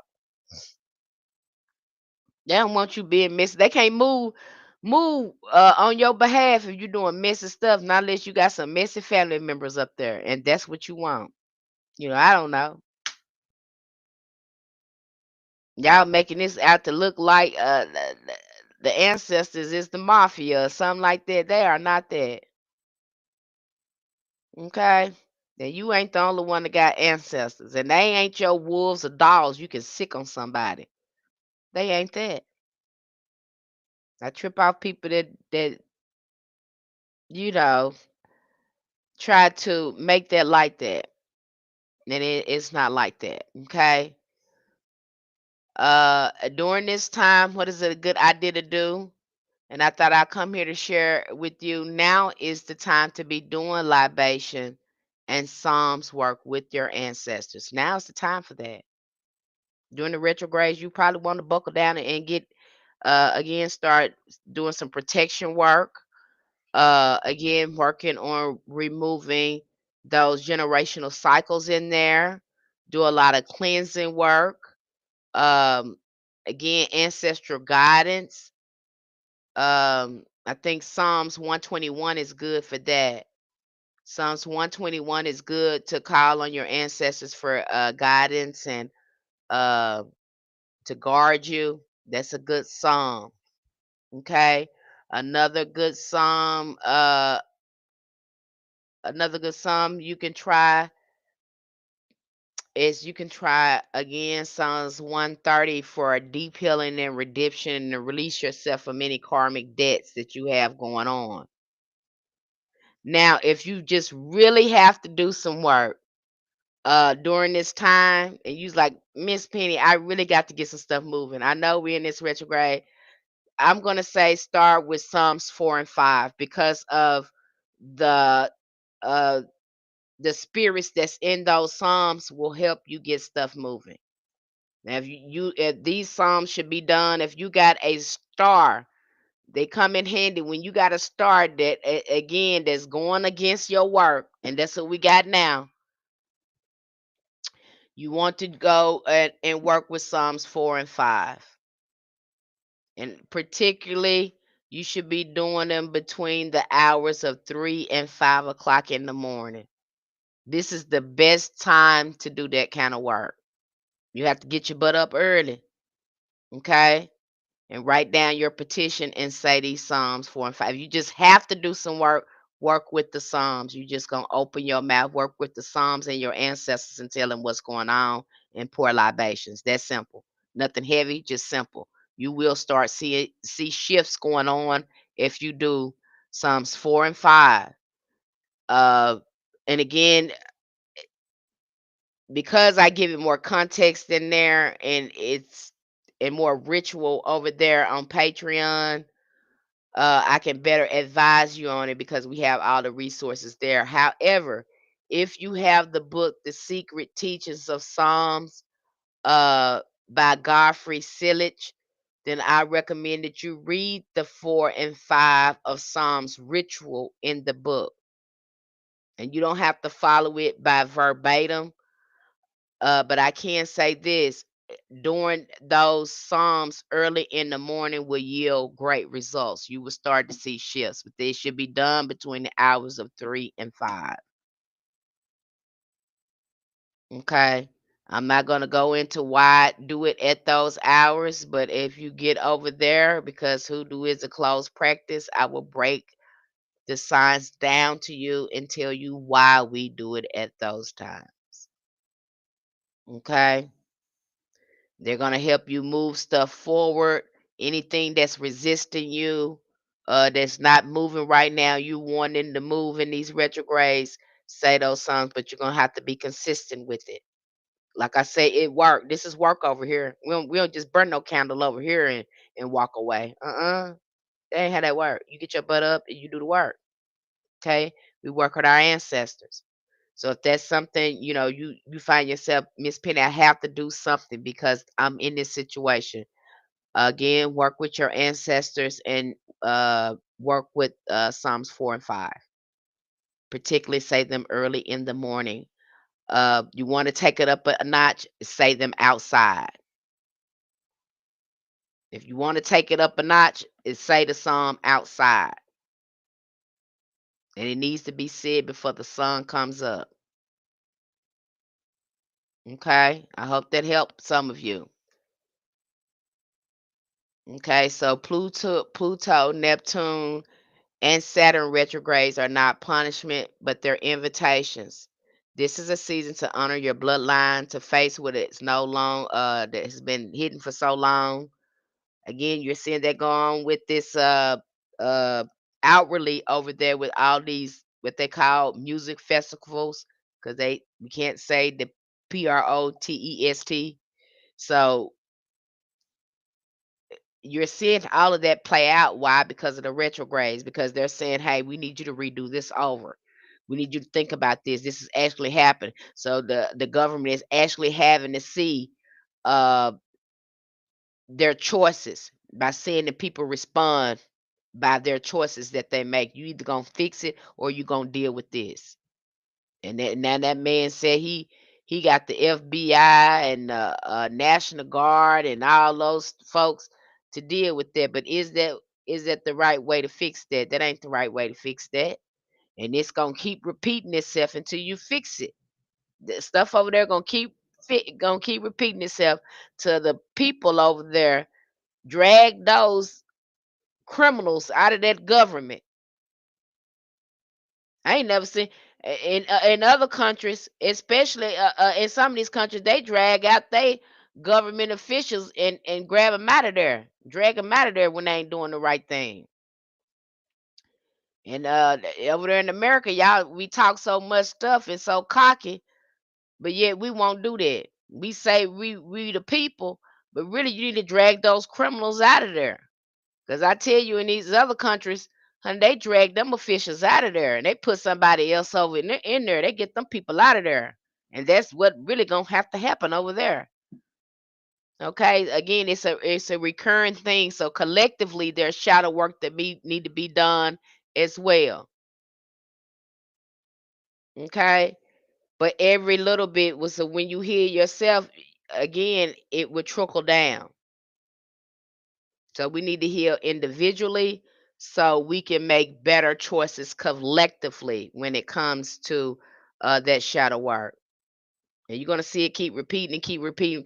Why is it repeating? Because we need to fix it. That's why you'll see stuff repeat in your life because you need to fix it. And that's what retrogrades do.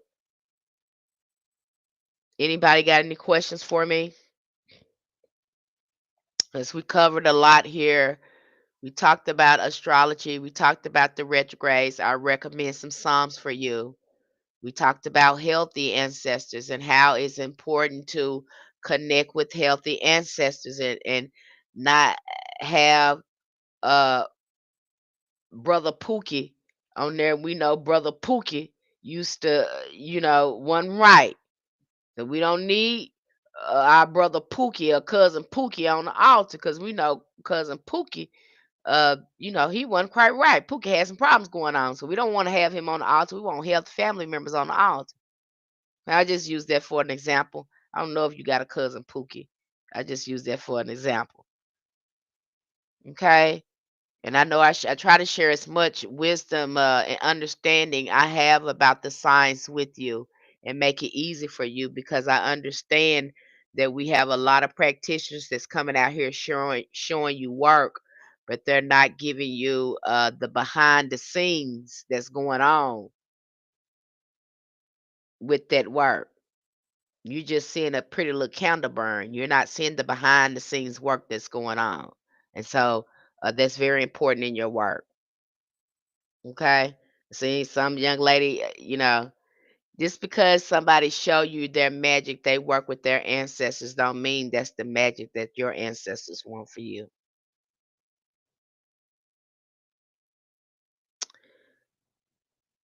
What do you want me to get into politics about time stamping army? Because,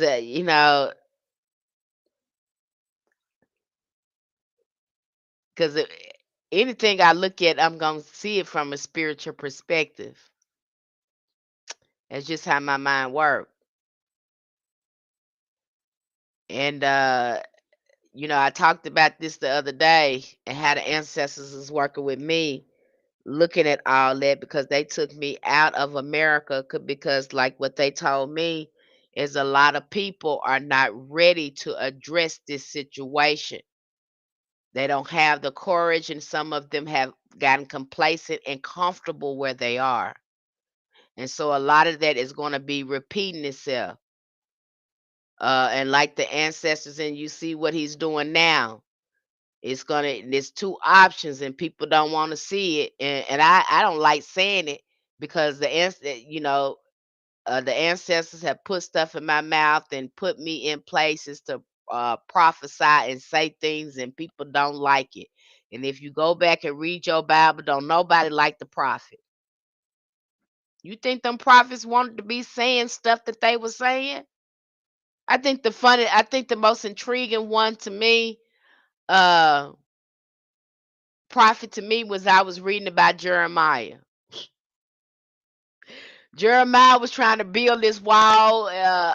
Israelites had been taken over by another government, but Jeremiah had an anointing on his life, and so the king, he had a compassion for Jeremiah because Jeremiah was zealous and he loved his people. And Jeremiah noticed again. You can see this in Israel too. They start being invaded again by Freemason priests. I'm gonna put it in that context for you.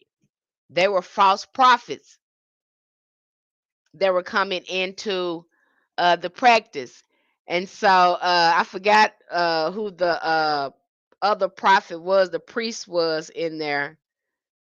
Is it Shania? I forgot his name. Shania or Shemaiah. I think there was the priest named Shemaiah. I'm asking the ancestors what they want us to speak on publicly. And all the prophets they were prophesying. And Shemaiah, the priest, he wanted Nehemiah because they knew he had an anointing on his life. They knew he was zealous in the spirit. He was serious about God. And so they asked Nehemiah to come up there and start prophesying. All the other prophets, they was prophesying the lies that the people wanted to hear, but not Nehemiah. Not Nehemiah. Nehemiah again when the Most High grasps you and put words in your mouth, you be saying stuff that don't nobody want to hear, but you know it's the truth. So Nehemiah started prophesying and he started telling about all the stuff that was going on with Israel and all the corruption that was going on and the false prophets and stuff that was going on in Egypt. And everybody was still prophesying. I think this is the most funniest thing I read in the Bible. And so Nehemiah, he's prophesying, and Shemaiah, he stops and he looks at Nehemiah, and he walks up to Nehemiah. He slapped Nehemiah. He said, "Is the same God in you and these other prophets?" And Nehemiah said, "You shall know when that time comes." And he just kept on prophesying. I said, "Oh my God."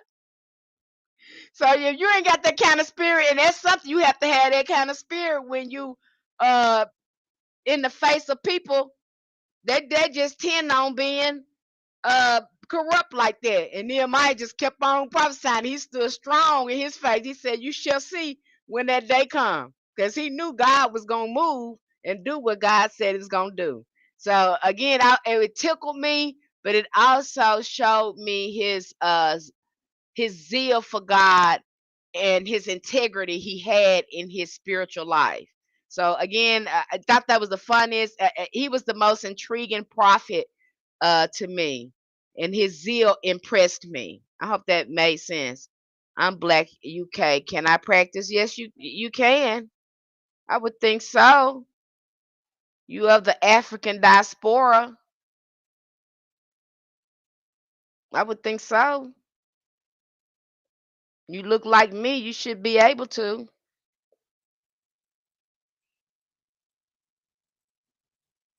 Okay. I'm asking the ancestors what they want us to speak on publicly. Yeah. And this is how I see it right now.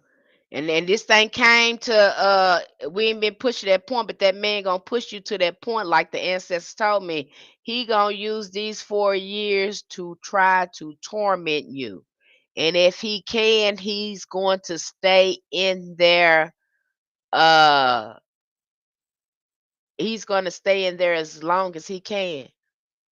If he can change the laws to stay in there inevitably, he will. Okay.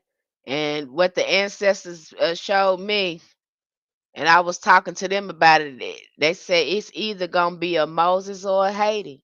Y'all forced to deal with that because we was fighting to get them out this land a long time ago. Malcolm X already told you they integrated you into a burning house when you participated in the government. And the thing for us to understand too about America, it is not America.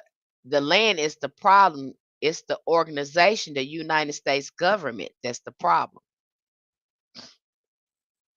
That government need to be kicked out of there. America is our home because it's ancient Egypt, but it is the United States foreign government because they're foreign. They're not from America. That is again oppressing the original people on there. Okay, so the government is the problem. The government that's running the resources of America is the problem. They are the foreign entity that don't need to be there. I hope that made sense.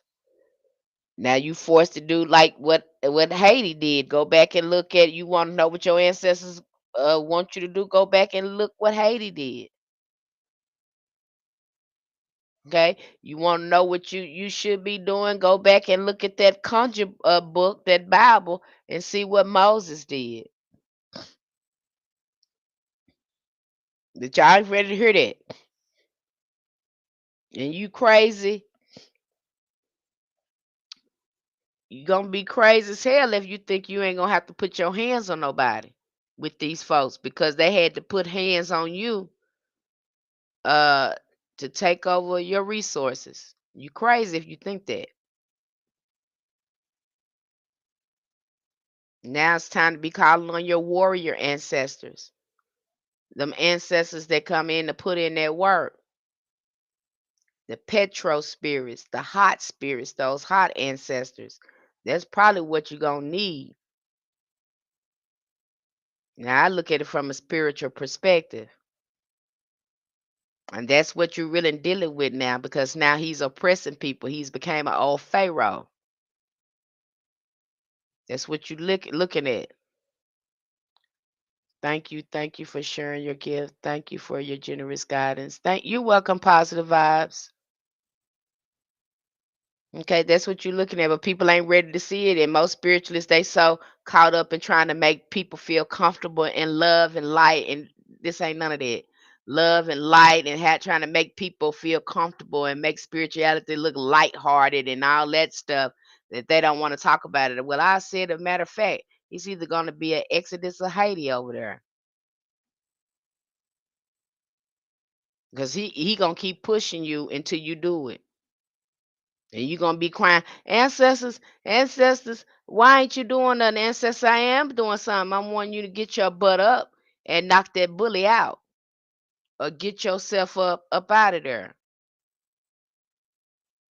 I am doing something. That's why this keep on returning. We keep seeing the same thing. People being unlived in the street. Black people being done like this.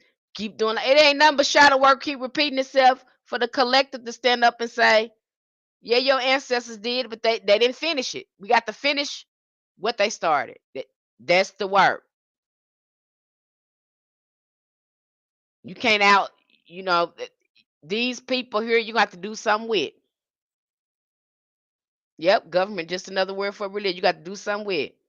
And you want to learn what you should be doing, you need to be sitting down with them Haitians and asking them Haitians what they did. Go back and look at that history, look at them ancestors there.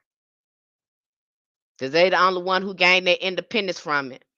And then when them what they said the ICE try to go and put their hands on them Haitians in America again, they said them Haitians was fighting them people back. Well, hell, you should have learned that in Haiti, because them people, they put their hands on you. Haitians didn't care, they put their hands on them agents. And that's the type of mind revolution mind you gonna have, because that's what hoodoo was created at. It got grit in it. It ain't nothing pretty about it.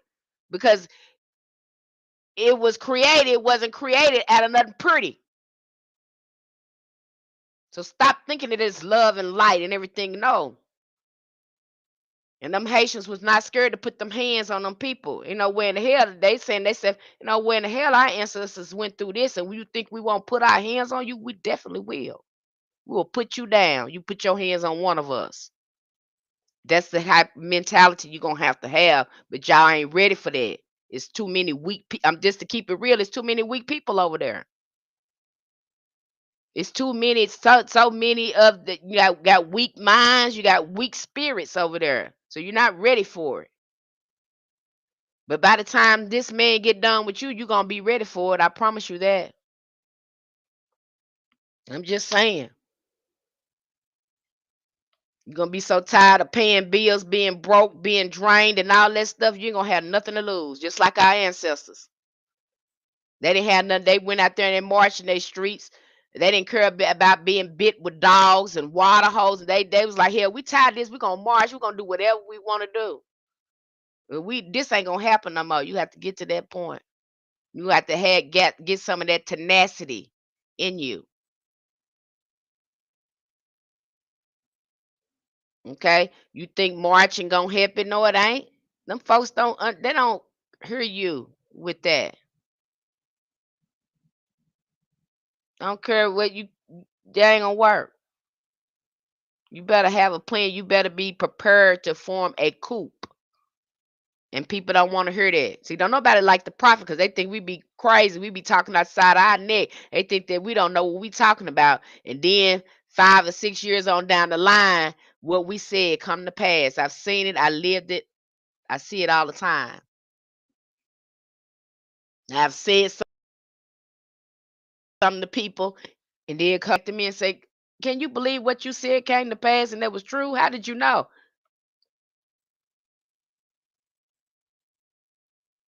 I've seen it. They do it to prophets all the time. With them, then nobody like them prophets in the Bible. They ain't like them. Even the priest didn't like the prophet, because the prophet gonna tell you something you ain't ready to hear. They ain't coming there to stroke your ego and make you feel good. They ain't coming in there. Even your Jesus said, I didn't come for peace. I came to tear this old paradigm down. So you stop making him a prince of peace, because he came there to tear that old paradigm down. And here y'all is trying to make him into some light. When you look about his story, he's telling you, I ain't come in peace. I come to tear this old kingdom devil down. That's what I come for. The hell? You look at from our perspective, the man look like a conjure man to me. Okay, so that's the way I look at it. I don't know how other spirituals look at it. Because when I sit and talk to the ancestors about it, that's what I get from them. You know, uh, but again, that's my opinion, and that's the farthest I can get on politics because again, I'm looking at from the hoodoo spiritual lens, and then looking at you see some of those same themes in the Bible. Okay, and you seeing history keep repeating itself, and we've been going through that thing in the Americas with these people for hundreds of years now, and you ain't got the message. And if we keep thinking, why we keep repeating this, because you ain't put them on their back yet. That's why you keep repeating it. Remember how you used to come in the house when somebody was trying to beat you up, and you run in the house and you go tell your mama, back there in the day. I know that's how we was. We grew up in Gen X. You come home and you tell your mama, they beat me up. They trying to beat me up. My mama said you better get your ass right back out that door. You either gonna whoop their ass or I'm gonna whoop yours. You better make your choice. And what I do, I took my ass right back out that door, and that somebody got whooped that day wasn't gonna be me. Same applies here. I don't know who was brought up like that, but I was Gen X. You weren't gonna run from no bully, cause you had a choice. You gonna either your mama gonna whoop you or that bully gonna whoop you, and really they ain't gonna let you go out there. You better know what you're doing when you get out there. The same applies here. I know that may go over some of your head. You just can't believe it. You're all in the politically right, correct type of mind frame when you are dealing with someone who don't give a damn about political correctness. They are turning into dictators. You got to make a choice.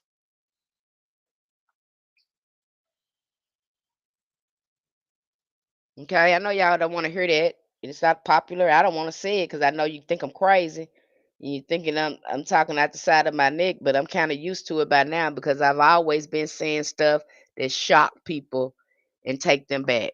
So you take that and you do whatever you want to with it. I don't know what else to tell you. And you do your own work around that. You see it for yourself. Most of y'all feel it, but you don't know what to do. Okay. Anybody else got any questions for me before I close it on down? I think it's getting late over there. I've kept you a little while. We've covered a lot of things. And I hope this information helped you, especially when it comes to ancestral veneration, when it comes to your perspective of looking at the retrogrades and how you can use them to level up spiritually.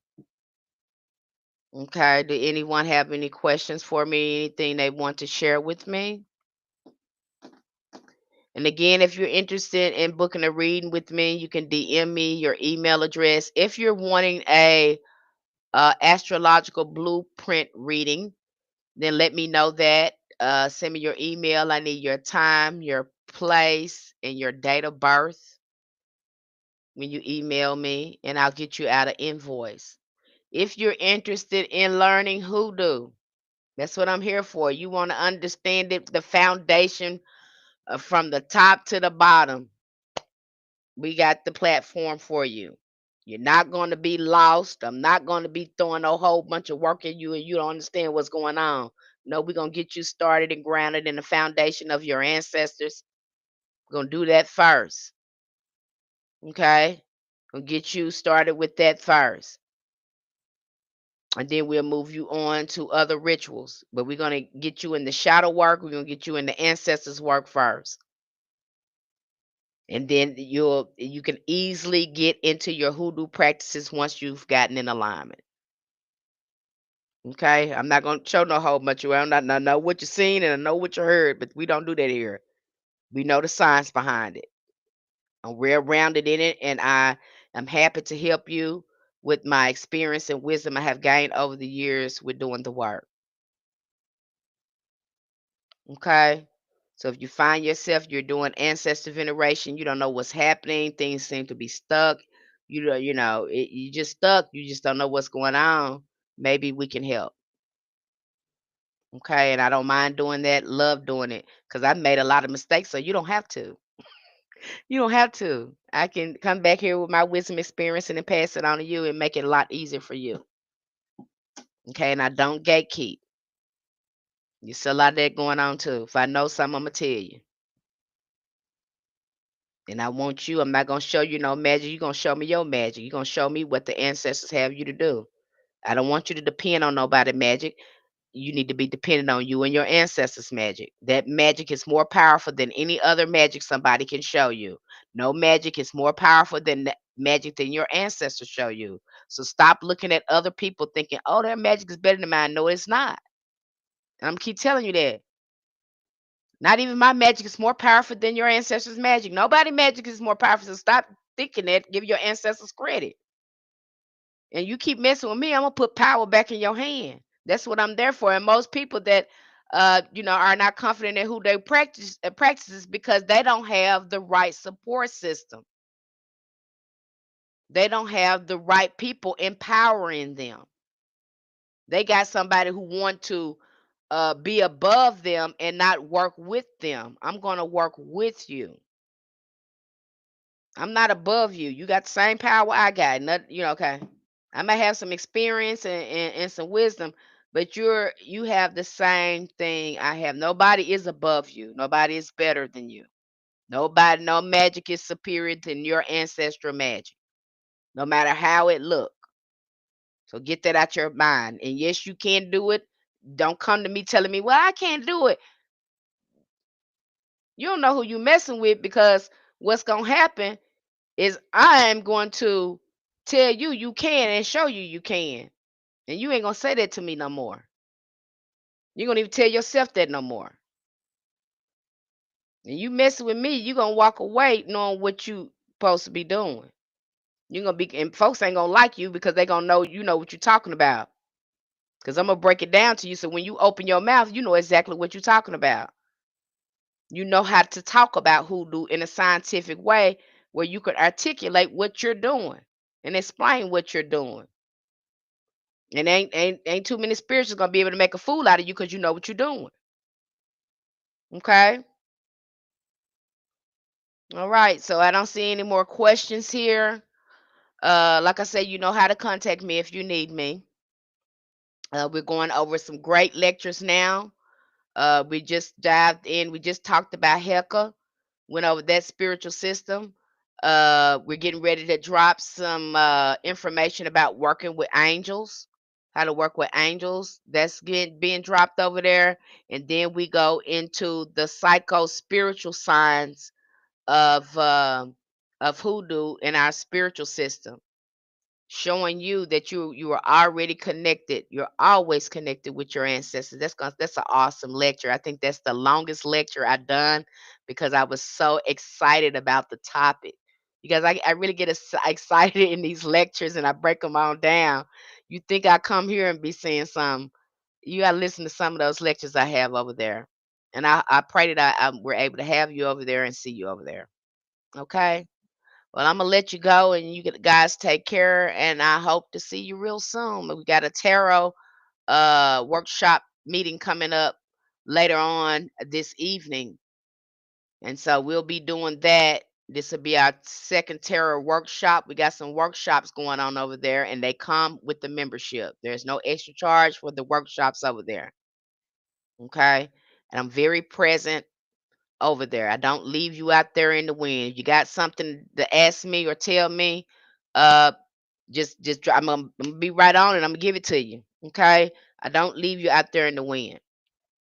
How do I join? You can join with the link in my bio. It's in my link tree. It's called Spiritual Roots Hoodoo Community. I do recommend the ritual membership if you get over there. And all of the the memberships are affordable. Okay, I know a lot of people that charging $90, $100 to show you a whole bunch of spells. I don't do that there. Okay, We have a $5 membership, a $10 membership, and a $20 membership. That's simple. Because who's doing the work there? You are, because you're having to reprogram your mind. I will provide you with the resources, and again, I put in the lectures to help you understand and comprehend. But ultimately, it is up to you and your ancestors to reprogram your mind. You're doing the work.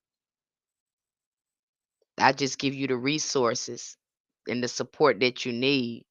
But ultimately, who's gonna be reading that stuff and applying it? You. Okay, so whatever you put in hoodoo, whatever in learning and time you put in hoodoo and your ancestors, that's what you get out. Because whatever work you put in is going to manifest in the physical reality. So that's how the magic work here. We be working.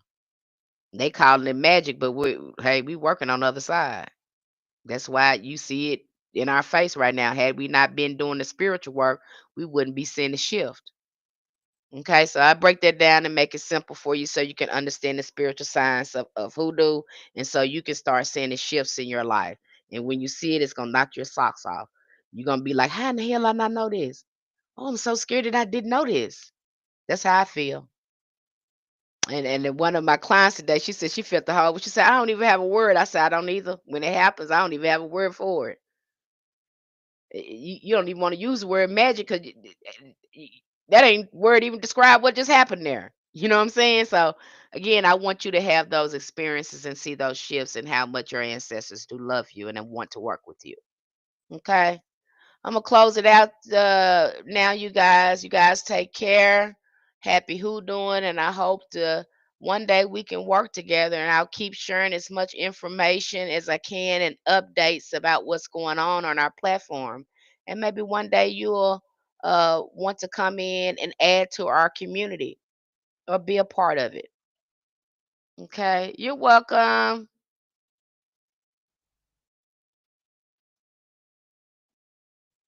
Bye, YouTube family.